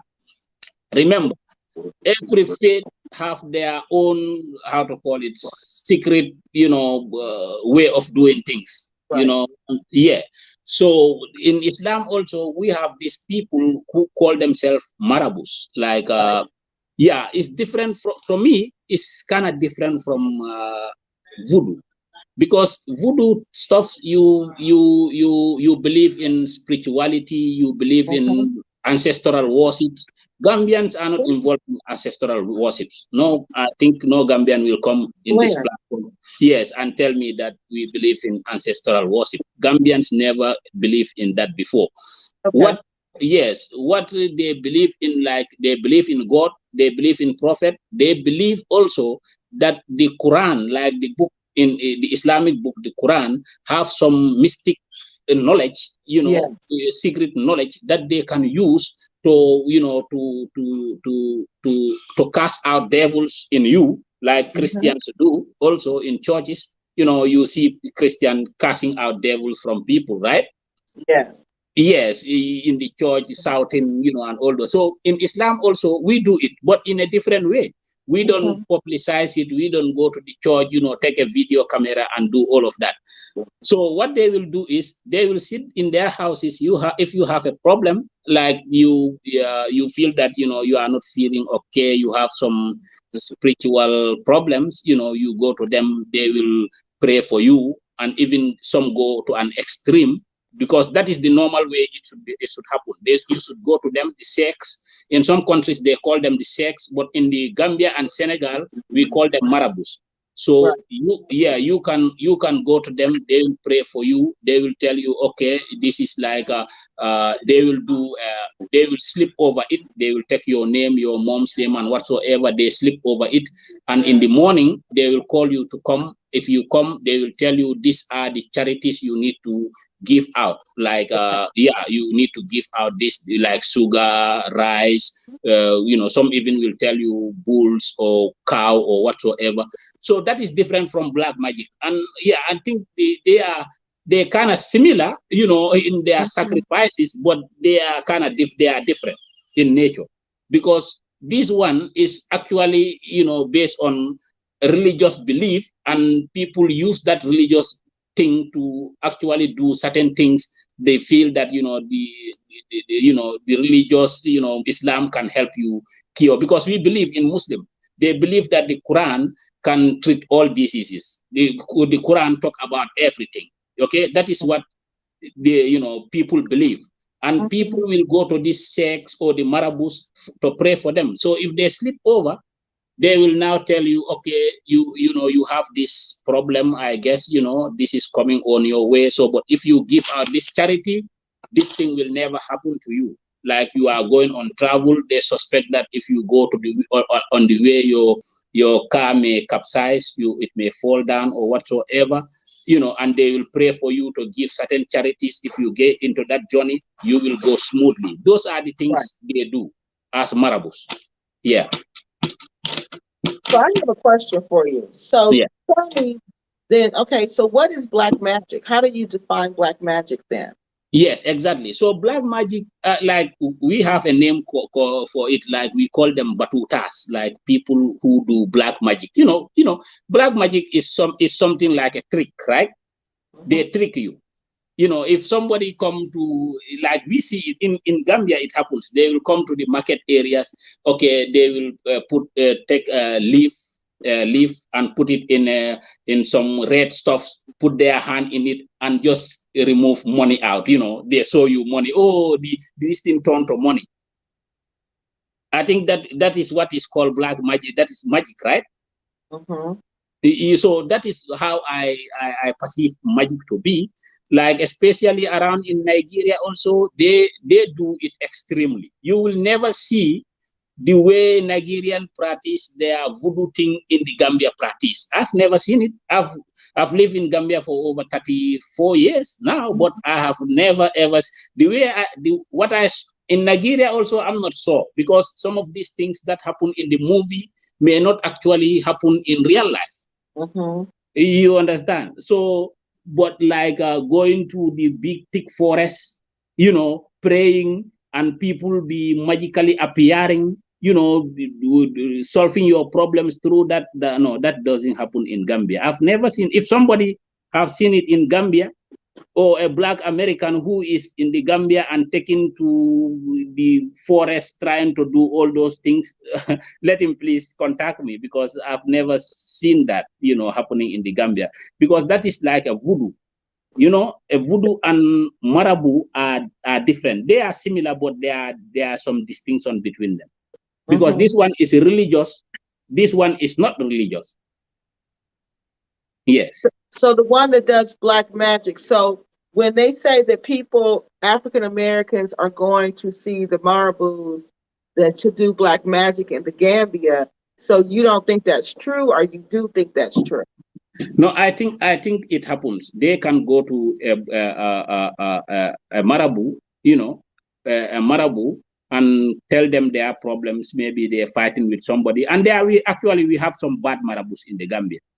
Okay, that's why they hide, because you don't do certain bad things to, like they can go, but actually the way they do it, they use Islam. They cover themselves with Islam, and they use the Quran also. Instead of writing it correctly the way God say it, no, they will write it differently, and they will add some of the things in it to make it work. You understand, with the help of the genes, like some of them work with the genes. With the help of them, they can cause something bad to other people. They can sit at one place, like they want to kill somebody. You come, you need to kill somebody. They will come, talk about it. They will sleep over it. They will write you certain things, and they will tell you do certain things. If you do it before morning, he will die. And actually, yes, and actually, sometimes it works, sometimes it doesn't work. It depends on the person, because if you can even do it, some people can also do it, protect themselves, right? So most at times it doesn't work, it backfires. It depends on luck. Me, I take it as luck. Sometimes, most at times, if you go to good marabous, they will tell you, no, we don't do that here, because we only pray for people. If you need some opportunities you cannot have, you go there, they pray for you. If you are sick, you go there, they pray for you. They give you certain, how to call it, traditional herbs. There are also people who cure people, herbalists. Exactly, they are herbalists also. They give you some stuff to drink and whatsoever. But we actually have some bad marabous who do certain things like that, like trying to kill somebody, make somebody leg broken, or make somebody sick. They I think they do it, but to an extent. To me, if you ask me about my belief in it, I will tell you they're just talking, because it don't work. If at all those things work, I say, why didn't they use it against the colonization when the white people come there? So actually, it doesn't work, because if it works, you call yourself a big marabou, or you call yourself a big sect. Why can't you? That thing you are doing doesn't work against the white people. So when you ask people that, do you get answers? They will never answer you. They will just say, those things are just, they will just try to, brush it off. But the truth is, if it actually works, like I'm telling you, like in the phony areas, you will see people taking knife, cutting themselves, cutting their bodies, making you scary. But actually, it's just nonsense, madam. Sorry for using that word. But, it doesn't work, because if it works, you said the guns, somebody can shoot you, it doesn't penetrate you, then how did they manage to colonize you? Because my thing, like I said earlier, I think we played a role in that. I don't think the colonization is a good way to measure whether spiritual West African spirituality worked, because it wasn't the role of spirituality that got us in that mess. We kind of did that to ourselves. So that I kind of disagree. I really seriously disagree, because I just don't think, I think we played a bigger role in the transatlantic slave trade than people want to admit. No, that one I admit very clearly. Is people should know the distinction between transatlantic slave trade and colonization. Transatlantic slave trade happened before colonization, and that actually happened with black people who were chiefs and kings who were ruling their territories, and like any other kingdoms that existed before, like the Roman kingdom, when they fought with the Byzantine Empire, they have Right. slaves. Okay, Right. they capture people, they bring them back, they make them work in their farms. It's Right. just that people I think they over talk about this black man slavery, but this slavery has been taking place for a long time, because when the French and the British fight during those days, during their wars, they will also have captives, and those captives Right. will become slaves. Exactly. You understand? So, Yes. and in Africa, the same thing happened. It just happened that they sold their slaves to different races. That is why it become a problem, because those kingdoms those existed before colonization, that was 1800, because know that colonization take place after slavery was abolished. Exactly. You understand? So now those kingdoms fight each other, they capture people, slaves, because normally in Africa, those slaves, what can you do with them? Nothing. Because if you keep them, the food you eat, that's what they will eat. Even Right. the place you will keep them will become a problem. So if you Yes. see an opportunity for somebody giving you a gun, and you can defend your kingdom with those guns, you will sell it easily. And that is how slavery occur. That mostly, people will tell you, most people, powerful kingdoms who were involved in it, like the Mandinkas, were part of the elite, the ruling class around that area. They sell out a lot of people, they capture into slavery, and some of them even become victims. The Fulani Yeah. also were involved in it. They Yeah. capture people, and some of them also were involved in it. Exactly. So in West Africa, I think also the other problem is like trying to jungle up West Africa into one type of people. Like Right. in West Africa, people like around, like in Gambia, Senegal, Mali, people closer to the north, Chad, you understand, have the same type of way of life and way of living. Northern Nigeria, like they have the same style of living than people living in the south. Yes, so they are completely different kind of I can say societies, if you like to say, because even their physical appearance are kind of different. If you can notice it very well, if you've been to Nigeria, you see them. If you go around Senegal and Gambia, you look at the average Gambian and average Senegalese, average Malian, you will find a distinct between them and the people living around the south, Nigeria, like Ghana, you will see Togo, you will see Cameroon, Ivory Coast. You can find it. Like for me in Gambia, if I see somebody from Nigeria, I don't need to ask no question, is he a Nigerian or not? I will know straight, even without him talking. I will know he is from Nigeria or from Ghana. And likewise, the Ghanaians or this thing, if they see me, they will recognize, oh, this one is not from here. Yeah. Yes, and equally, if I see an African American in Gambia, even without talking, I will recognize you. So, so that is how it is. Yes. So I got another question. You said also, so out of these groups, the ethnical groups you just talked about, which one of those do you think are involved with this black magic stuff? Which one of them which group you think is more involved in it? Which group, yes, basically more involved in it. Yeah. In Gambia, you can say all the groups are involved, because you cannot have the percentage of people who believe in it or who don't believe in it. I think most uh, like uh, uh, like it across all the ethnic groups that believe in it. Like most of the ethnic groups believe in this marabou stuff. Yeah. I think I don't see any ethnic group in the Gambia. You will say they do it less or they do it more. No, it depends on your own judgment, but mostly all the ethnic groups in the Gambia are involved in it. But recently, people are becoming wiser.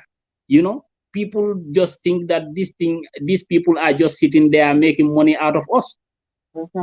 Yeah, because they don't walk. You don't walk. You close yourself in the door. You just read the Quran and everything. You just sit in behind your door, and people coming in there, walk all day and night, and they come and give you money.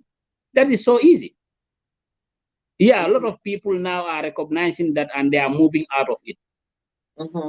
Yeah, but I cannot specifically tell you, like this ethnic group, involved in more marabou stuff or the other, because I think it's equal. Like everybody do it anyway.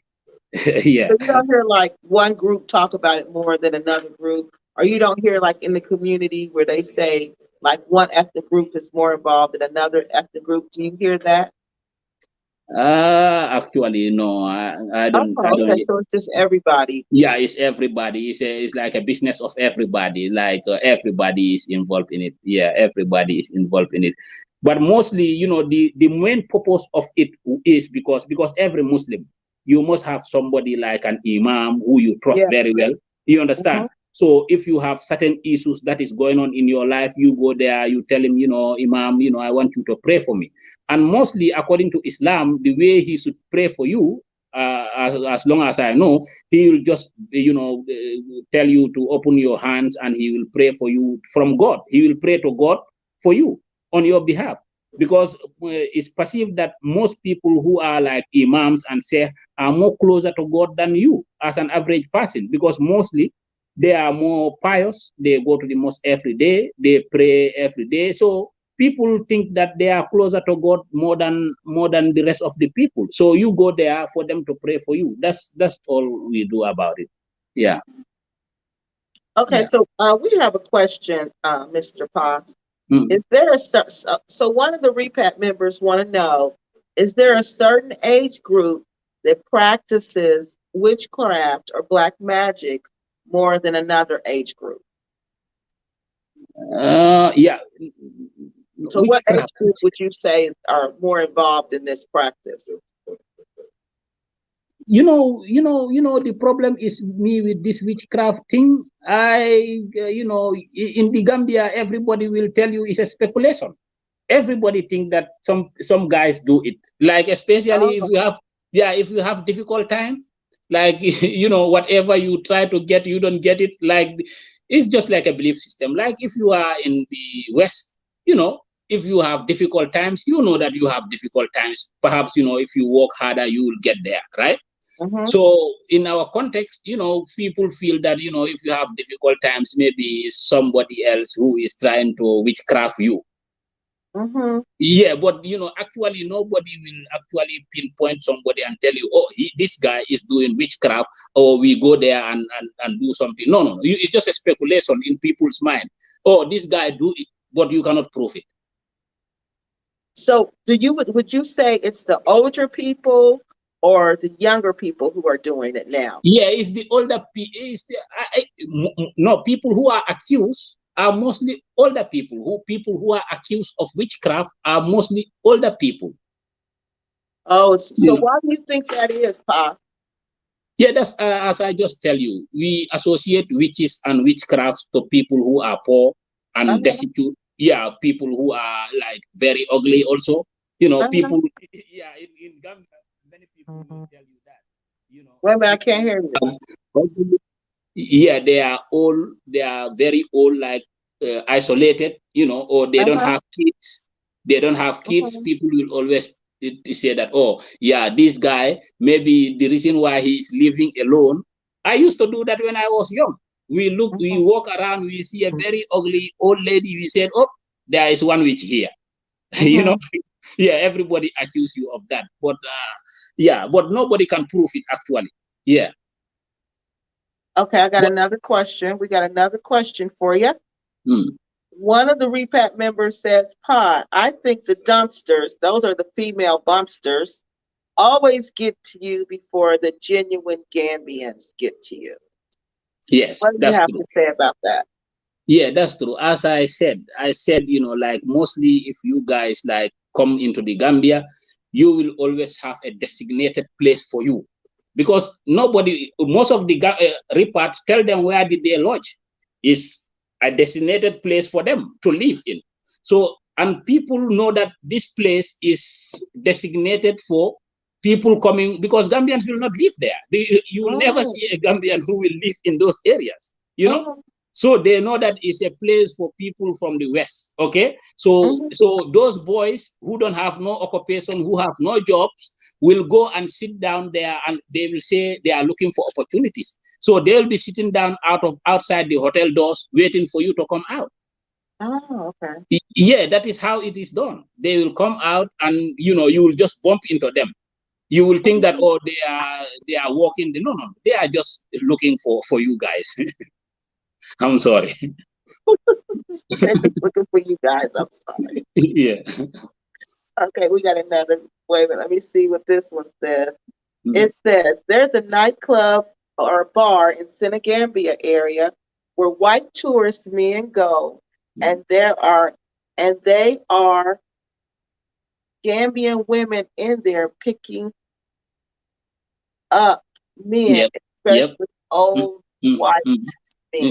Yes. That's true. That's absolutely right. That's what I said. That's why he says Senegambia area. Those are just designated places for tourists, for your own enjoyment, because those Western life you come up with from the West, you cannot do it in the societies. People not allow that.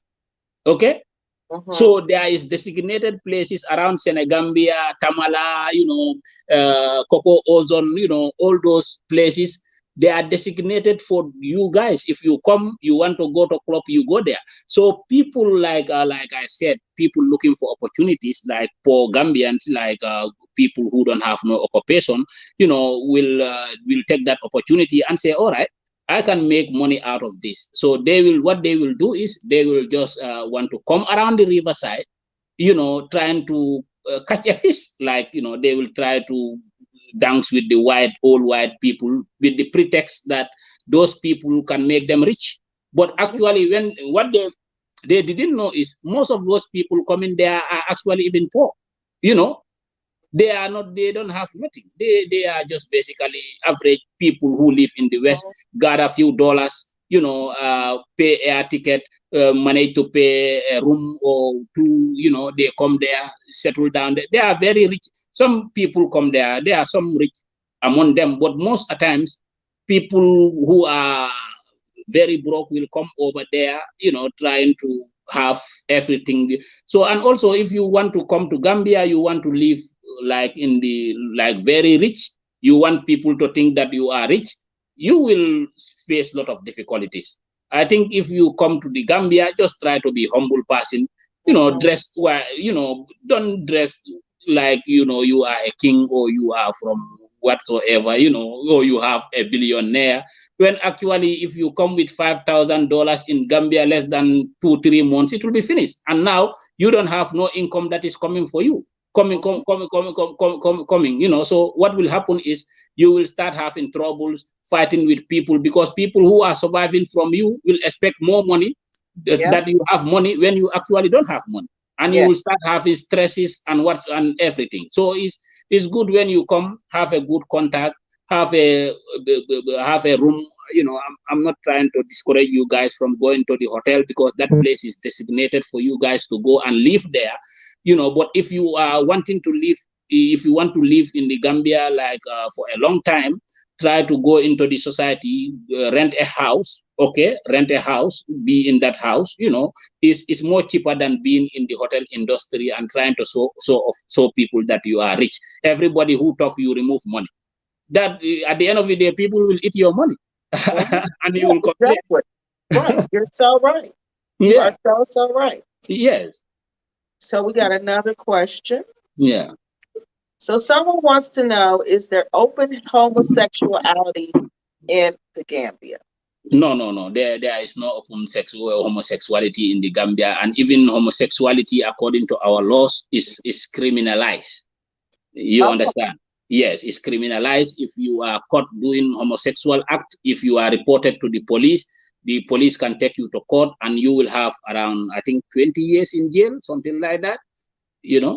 For doing that act. It's a criminal behavior in our country. We have not legalized it yet.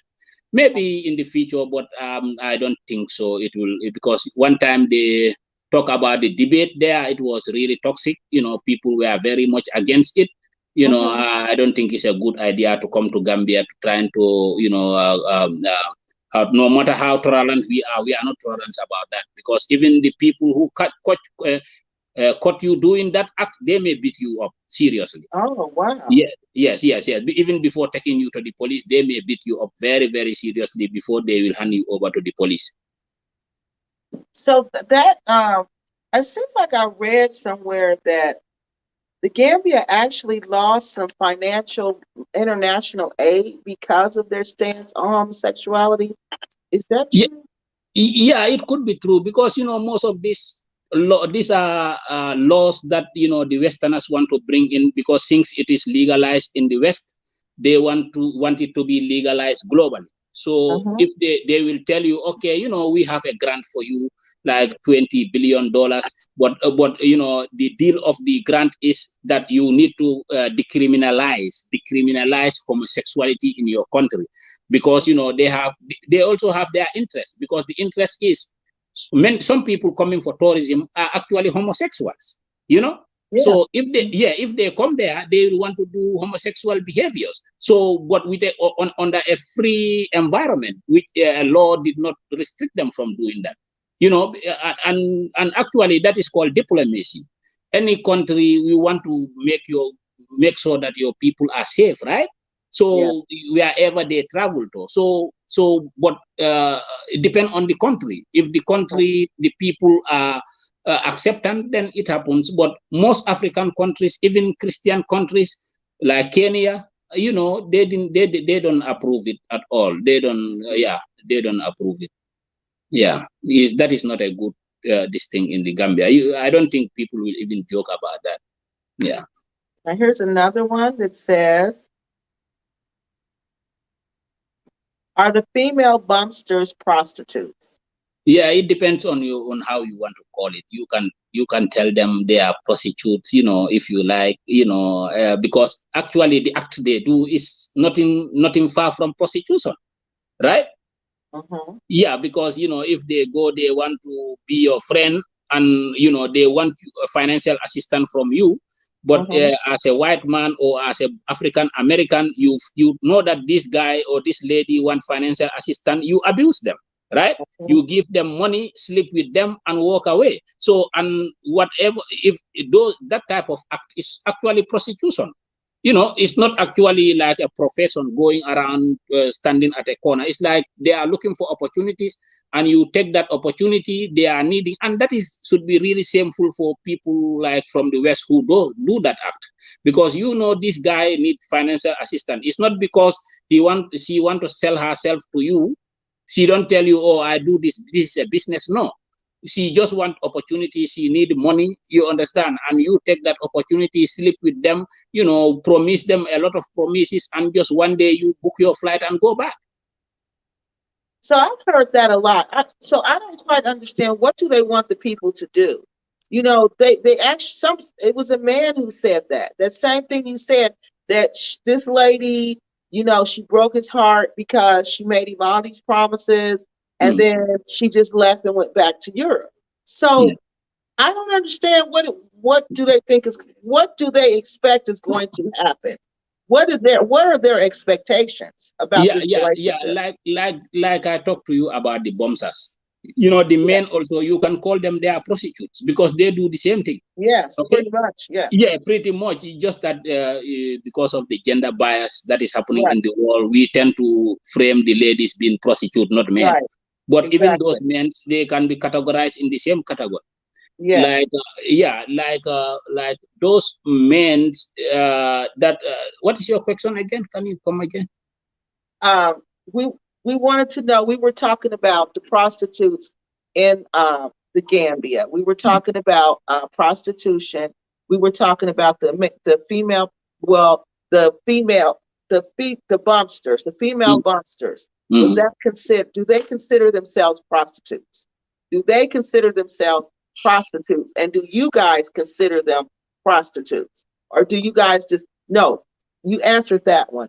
I Yeah. wanted to know, after that question, I wanted to know, what did they expect from these relationships? Because it seems like the Gambians, who are the bumsters and the dumpsters, they expect like a long-term relationships from these Exactly. people, and these Exactly. people are not there to give Then them for that, that. exactly. Exactly. So how Exactly. do they feel like they're wronged behind that? Because they truly, I've heard somebody else say exactly that, who did an interview, and they said exactly what you said, that Mhm. she left him and left him alone, and she went back to Europe. Mhm. So do they think these are real relationships? They don't realize these are just vacation relationships. Exactly, So, exactly. That is the difference. Like that's what I just told you before. I told you the level of education most of the people who are bombers around that the industry area are very low. You okay. understand? So most of them are also drop out. So they are also looking for opportunities like their fellow Gambians who are working in the government or working in other institutions have. Okay, which they Uh-huh. yeah, and they don't want to go back to the farm and do farming for their living. So they will also say, okay, people are going to Europe and making money. So my expectation is, since I don't have money to pay for the ticket to go to Europe, what I will do is I will sit down here. Maybe someday somebody will come out from Europe, and if we are together, he may one day take me. That is the expectation they have. The expectation is one day, those people will facilitate their travel to Europe so that they will also be like their Mhm. fellow Gambians. You know what I'm saying? So that is the expectation they have. And also the other expectation is, even if they don't travel to Europe, but they will be better off also in the society. They will be able to build their own houses, get out from their family houses, because normally Gambia, many people are living in their family houses. They don't leave their family houses until they are able to build their own houses somewhere. Otherwise, they will live in there. That's why you don't have, what did they call it, slums in Gambia. Mhm. Yeah, there is no slums in Gambia because everybody live as a family until, if you can, you move out of your family and build your own house. But everybody want to build your own house. So their expectation is maybe you will one day help them to build their houses for them. Mhm. You know, yeah, and maybe have a better future, and that is the expectation they have anyway. So are they expecting to be in a relationship with this person for long term, or do they just expect? So what happens when they go to Europe? So once the person gets them to Europe, what happens once they get to Europe? Do they Yeah, stay in a relationship with this person, or do they just be like, okay, I'm in Europe now, thanks for the connect, I'm gone? So I mean, what yeah. happens after that? It depends on the individuality. Some people are genuine, some people are not. Some people are, Oh, yeah, some people are just there to go, to travel, or to get money from you. Some people are actually there to get a real opportunity. If they get, like, you have come from a very, poor background, you will mhm. want to, have something that you can start with. Okay. So some people will be very genuine, but some people will not be genuine. That is the fact I'm telling you. Some people Okay. can be genuine, even you take them to, they will live with you. We've seen that scenario. White Okay. people marrying Gambians and taking them to Europe, and they are still married, right? Yeah. We have a scenario also. People who they get married, they take them to Europe, and at the end of the day, the marriage didn't work. So it's a 50-50, you can say. So it just depends on the person. Yeah, it depends on the person. Oh, okay. If the So if you are a youth, I'm a youth, like no, let me take another example. Like a ordinary African American or white guy come over, and genuinely, the bombser is in love with that person. You know, they can build a future together. But So they're in love for real. So the bumpster will be in love for real with that person, like love for real love. no, the bombers, they can be in the industry for more than 10 years. So you have somebody, most of them don't have genuine love. Like how can you be in the riverside for 10 years? Any white person you love that person. Or any African American you see. So how many loves will you have? At the end of the day, if that Right. one travel back, another one come, you also date that person also. You said that you love. No, there is no genuine love for that. But people, there are circumstances where some bombsters have genuine love for people. If they actually love you, you will notice that they actually genuine people and they actually love you. and then you can do something for in the future together. But some of them actually are not that genuine. I'm sorry to say that, but some of them are not actually genuine. Yeah, because this thing is like we have to speak the truth. Some of them are not genuine, but some of them actually are very genuine, because we've seen scenarios where people date with bombers, and actually those bombers become serious because those people uh, get a house for them to live in, and because of all of that involved in their relationship, they are genuinely in love with those people. But Oh. yeah, we've seen that a lot. Yeah, even one of my friend actually was he sell these things, how to call it, second hand clothes in Gambia. And one day this white girl came around. He was buying some stuff, and they get into it. And now he is in Sweden. They got married in Gambia, and now the guy is in Sweden. So but they've been married for like I don't know, like maybe 6 years now. Yeah, Oh, yeah, good. yeah. Though, yeah, because that man was working. He was working. This guy came along, and they get into it. He usually go there for holidays to Sweden and come back. But now he actually relocate there. And yeah, that is one example. Oh, that's a good example. Yeah. So then we have another person who says this is not from a hotel. They don't give you no peace. She's talking about the bumster. She says when you're just trying to enjoy the Yeah, beach. yeah, yeah, yes. That's true. They don't give you no peace, because that is their job. Remember, that is their job. They are looking for opportunities. If they talk to you, you don't talk to them, they go for another person. That is it. That is actually their job. They are looking for opportunities. Like I said, anybody in every country you go, you see people who want to live out of tourists. You know what I'm saying? Like if you Mhm. go to Egypt, for example, if you want to go to the pyramid, people will be double charging you of something, and they will just get you into the car, and price you, give you more price over it. So it happens everywhere. Like people looking for opportunities, they will want to talk to uh, Europeans or African Americans to be their friends, to build up their future. That's all. Mhm. Yeah, that's all. And definitely they disturb them. Yeah, some of them actually. So that's why some of the police are there. The police are there to chase them out, but they cannot chase all of them out. So it's that bad that the police have to be there to make them stop?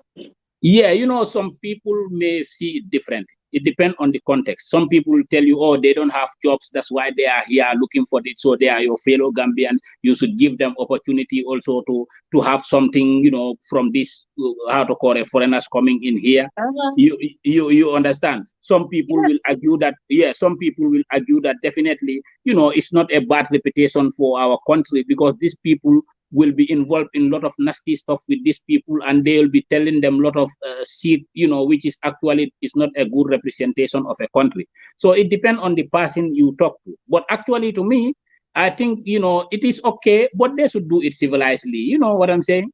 Yeah, Mhm. you should have if you want to be a bouncer, have your car. If somebody come, you drive him around, trying to show him all the, whilst you are also looking for your opportunity, because it's only from human beings people can get opportunity from. Nobody will drop from the sky to for if you're looking for a job, you go to human beings, right? Mhm. Yeah, if you're looking for anything that is progress, you go to human beings. So they're also looking for their opportunities around the riverside, but the way they do it actually sometimes is questionable. you know yeah, yeah. Wow. Hmm. This is really interesting. This was just really, really interesting because Yeah, I never thought of it like that. It's yeah, just like you basically yeah. it's just a setup. Like they're just everywhere, and Mhm. you got to be aware that this is what you're walking into. Mhm. And Mhm. we didn't know this was the situation that we were walking into. Yeah, I know they don't know that because a yeah, lot of them would not be involved with these type of people. yeah, But like you said, it just depends on the person. Some of them are sincere. I guess you just got to take a chance. I don't yeah. know. No, like if you come from the airport, you just go to the tourist destination area, you will see them.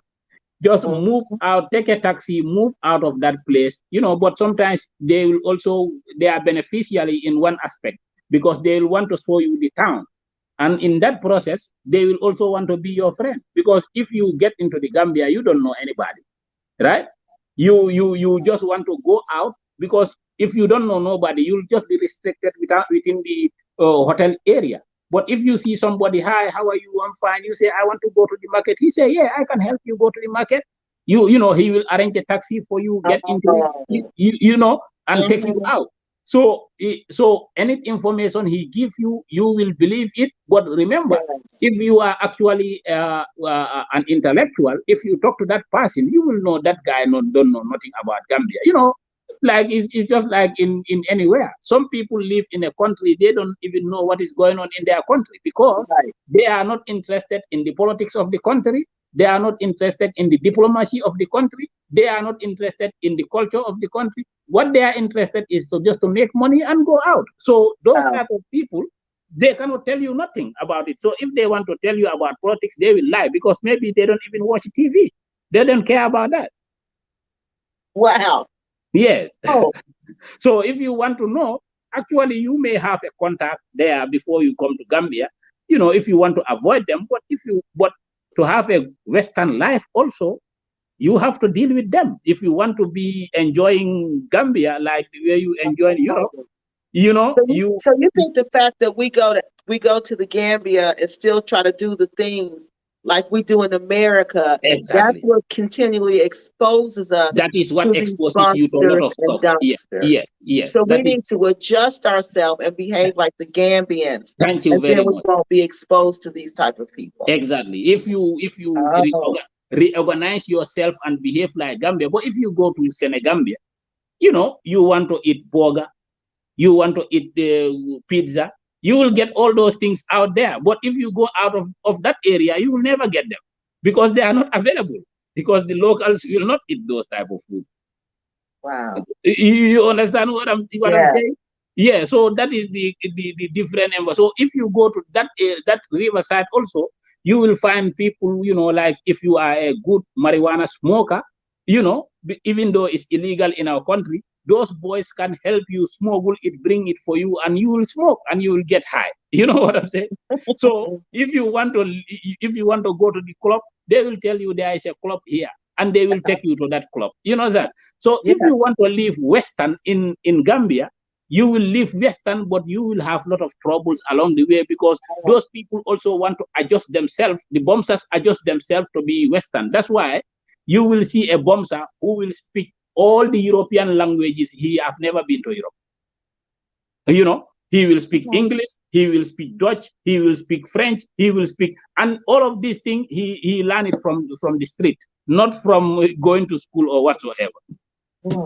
Yes, wow. If you speak Dutch to them, I'm giving you if you speak Dutch to them, they will speak back, and you will be, wow, how did he manage to get that? No, because that is their job. They want to make, yes. That's their job. So they know how to communicate with the people. Exactly. Getting money from. If you say you don't hear English, you speak French, they will tell you, yep, they will start speaking French to you. If you speak Spanish, they are very intelligent people. Give them that credit. Yes. So one repat member said, hey, visionary of love. One repat member said the disturbance on the beach is just too much. And then another one says that he had a question about Americans. Can they get arrested in the Gambia? Yes. If they commit a crime, can they be arrested? Can Americans foreigners be arrested if they commit a crime in the Gambia? Yes. Actually, they will be arrested if they commit a crime because it's like any other country. Like if an African come to America and he commit a crime, the police arrest them, right? Yeah. They don't say that this is from Gambia, so we cannot arrest them. We have to call their employees. No, a crime is a crime. If you commit a crime, if you are caught smoking marijuana and the police come to you, he will arrest you.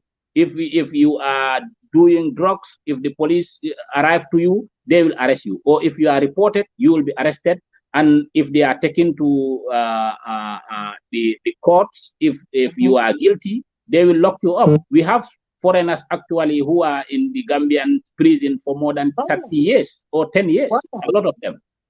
Yeah, a lot of them, like these Lebanese people who do malpractices in businesses, and some people who do, a lot of foreigners like pedophiles, like European pedophiles. Most of them are still now in the jail in the Gambia. If you go to the prisons, you will find white people there. You will find Indian people. You will find, because we have a lot of Indian also who Gambian people bring into the country and open a shop and put them in the shop to do business for them. Yeah, most of these Indians they don't own businesses. It's like a Gambian businessman. He bring them from because they know how to do business more, and they'll bring them into the shop and they'll be doing business on their behalf. So some of them will sometimes do certain wrong things in the community. You are caught, doing like incest or doing anything that is really bad. You are arrested by the police and taken to jail, and a lot of them are there. Yeah. So here was his question. He said, then he wanted to know, so they won't deport them, they'll just send them to jail. No, they cannot deport you. This is remember, this is a criminal offense. Like if you commit a criminal offense, just like in the West, if you commit a criminal offense, you are an African, they will arrest you. Because you do that criminal offense in that country, so they will prosecute you according to the laws of that country. And if you are found guilty, you will go to the jail for in that country. If you finish your prison term, then they will deport you. That is how it works. But you have to serve the jail sentence in that country until you finish it. Then they will deport you back to your country. Yeah, just like we do here. Yes, exactly. That's how it works. We'll make you serve that sentence. I think it's 5 years and a day. You serve more than 5 years and a day, you're out of here. Yes, exactly. That's how they do it. Yeah, they revoke your papers and everything. So one WePat member said that the police in the Jamaica, she was saying that they patrol the police patrol the beaches in Jamaica regularly because of the bumpsters and the bumpsters in Jamaica. So it sounds like Jamaica has the same problem. Yeah, it's the same problem, because like in the beaches, you have to understand Gambia is a very small, relatively very small population, and the population is really very small. Like Gambia, you will say the entire country, you cannot find more than 5,000 police officers or 6,000. Of a population, trying to populate to police like 2 million people. That is very, so sometimes the police cannot be everywhere, and the coastal area of Gambia is too big. Yeah. Maybe you've been to Gambia, you've come to Gambia, you've seen it, right? It's really huge. So the police even will patrol until they are tired. They will just go and sit down. Yeah. And they cannot manage all of that, because it's not like an area that is fenced. The only difference is like a big road is between the beach area and the hotel industry and the community. There you don't see that Senegambia road. That is the only thing that divide them. These two. Yeah. Yeah. Yeah. That is so true, because they'll just move to one area. Like it seems like if the police come, they'll just move to another area. Exactly. Then they'll move to it, and it's like you said, there's no way they can keep up with all that. Yes, and actually, the police are in uniform. If they see them from long distance, they just pretend. Yes, you're right. They can just leave. Yeah, they can even pretend they are swimming. They just get into the river. What? They'll just get in the water like they're swimming? Yes, and you pretend as if they are swimming. If the police pass, they will follow their course. Wow. Yes. Oh my goodness. Yes. Well, Mr. Pop, we have been on here for 2 hours now. Yes. Do you have anything else you'd like to add? I think the repats have asked you all the questions that they have. Do you have anything else you'd like to add tonight? No, I just want to tell them, it's okay. Like you are doing a great job, try to do your best, but try to also censor your sources. Sometimes, I listen to a lot. You get a lot of information. Some of them are very good, and some of them are really accurate. But the way it is explained, is the difference. Sometimes, they will just add some things that are really unnecessary, and some things that are really not important, because like like a robbery that happened that with that lady, Yeah, it happens everywhere, but he thinks that if that isolated cases make you to tarnish all the Gambia. Oh, they rob me, they do this, yeah, crying, doing all that. How many robberies happen in the West a yeah, day? It's a lot, yes. right? Compared to Gambia, as I said, Gambia, even if there is a mass stealing that happened in your house, the whole country know it, because that is the only news you can get. People, or somebody die. People, oh, he died. Like not like in the West, people die, people don't even know that somebody died. Hmm.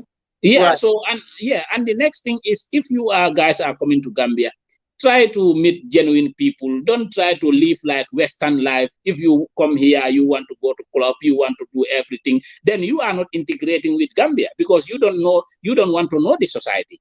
If you No. want to know the society, if you come from how to call it, from America, from Europe, or whatsoever, try to live like real Gambians. Don't try to live in the industry, and try to keep your old cultures that you live, with from Europe or America. You want to do the same things in the Gambia. That won't work.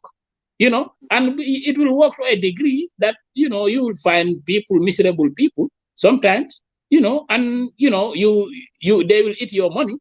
If Hmm. your money is finished, you start complaining, because Yeah, if you are rich, you will not complain of, my money is finished. But right. remember, most of the people we are coming, we like African Americans, like Europeans, white people, most of them are broke. Okay, you come with $5,000. You want to live like a king, my friend. That will be finished before you notice it. So Yeah, you will start complaining. Oh, people yeah. steal my money. People do that, but it's because you acted like you are rich. So before we go, I have another question. Since you Hmm. brought that up, how much do you really think that a repat would need to go back to repatriate to the Gambia? How much money do you seriously think they would need? Because they keep telling us, these ridiculous small amounts of money, and I know that it has to be more than that. So Yeah. can you just give us like a good amount, like a roundabout, just an estimate, a guesstimation of what you think someone would need to go back home to the Gambia? Like, what type of repatriation do you mean? Like, permanent, to come permanently and stay Yes, in because Gambia, or these people are coming permanently. no? They are coming permanently, and they're going with like $5,000, $10,000, and they're thinking this money is going to last them. No, that is a lot of money you need. You don't need 5,000. You don't need 10,000. You don't need even $50,000. You know, Hmm. to come to Gambia and you want to live there. That's why I said, if you want to repart back to Gambia, you don't have to just gather your money and want to come to the Gambia. I applauded one people like African Americans who are here doing good job. Is these people I don't know what something back. I don't know. Yeah, it's like the people who have a guardian, a husband and his wife, African American. They are doing well in the Gambia. They are involved in gardening. Okay, doing their Okay, you're gardening. talking about the arrival. Yes, yes, yeah. Yes, Okay, so uh-huh. they buy their houses. Okay, they Yes. you if you want to really live in Gambia, don't come pack your bags and come to Gambia. Don't do that. Okay, what you need to do is go there, have a friend, or have somebody, whatever you want, because most people like they want to marry in Gambia. Like according to my study, some of them want to have husbands, some of them want to have wives, some of them want to have friends. Have a genuine person from the society. Okay, buy Hmm. your land. Okay, buy your land, do your paperwork and everything. Fence the area.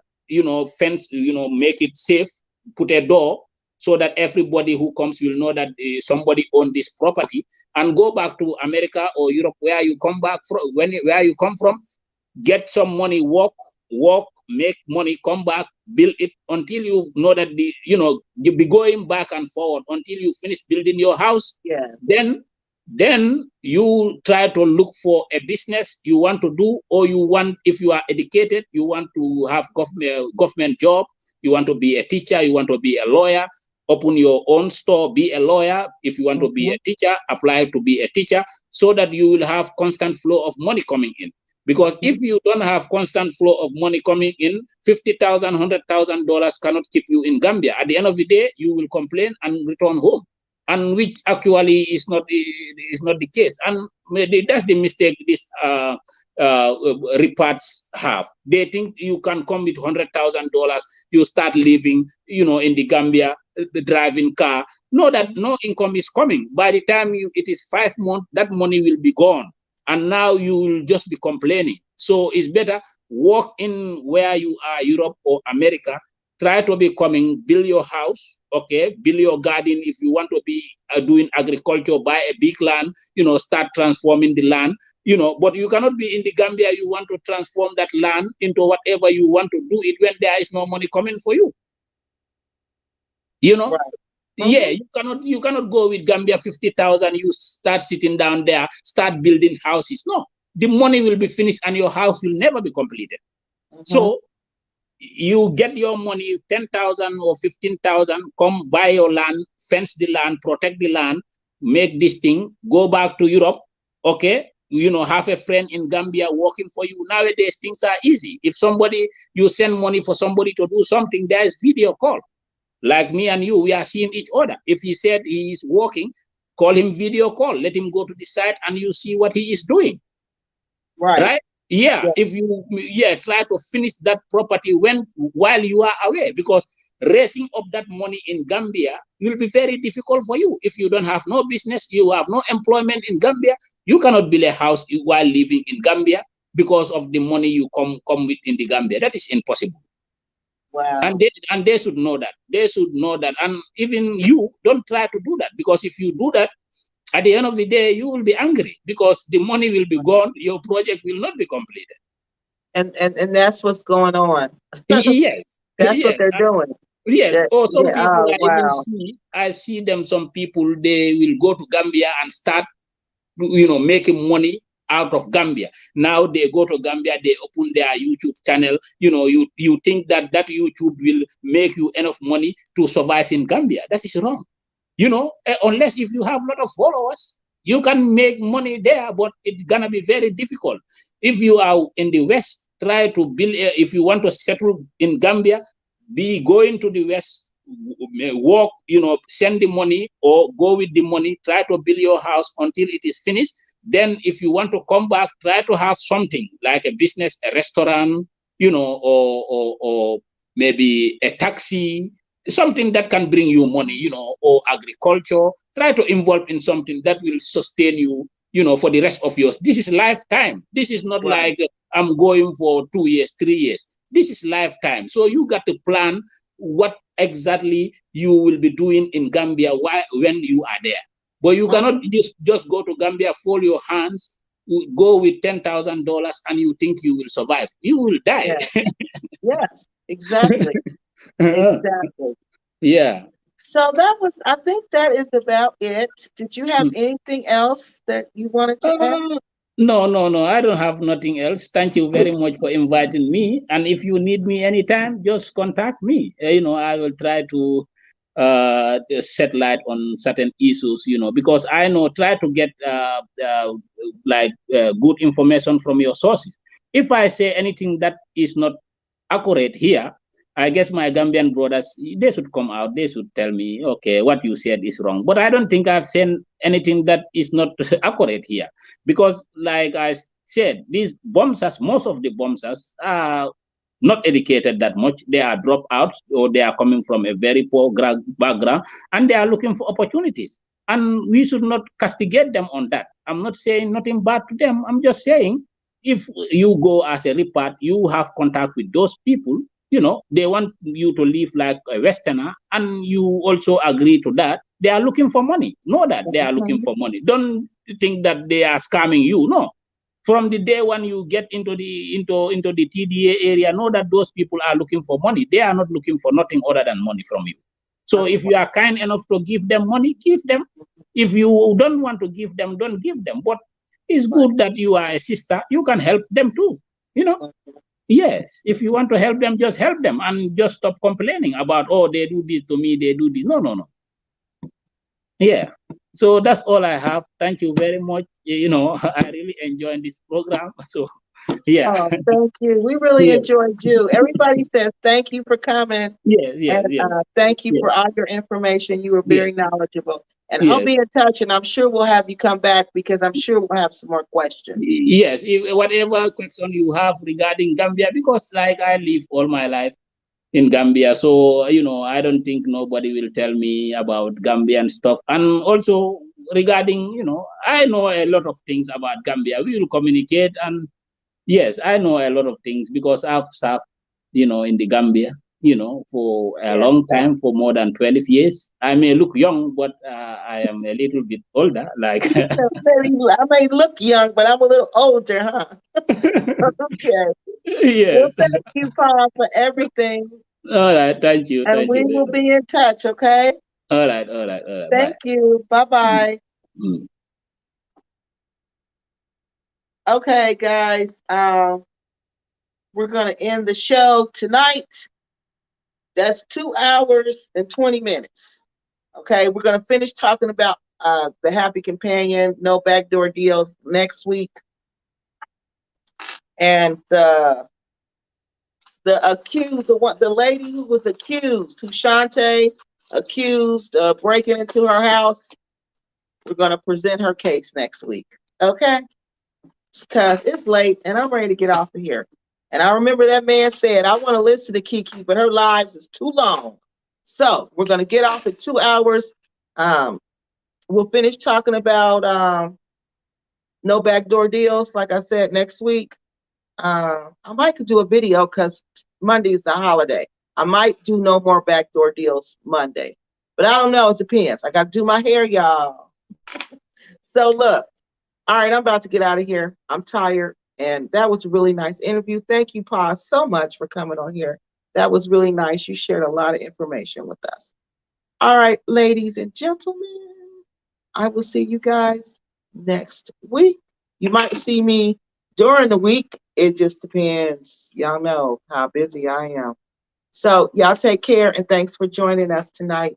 Thank you. Good night.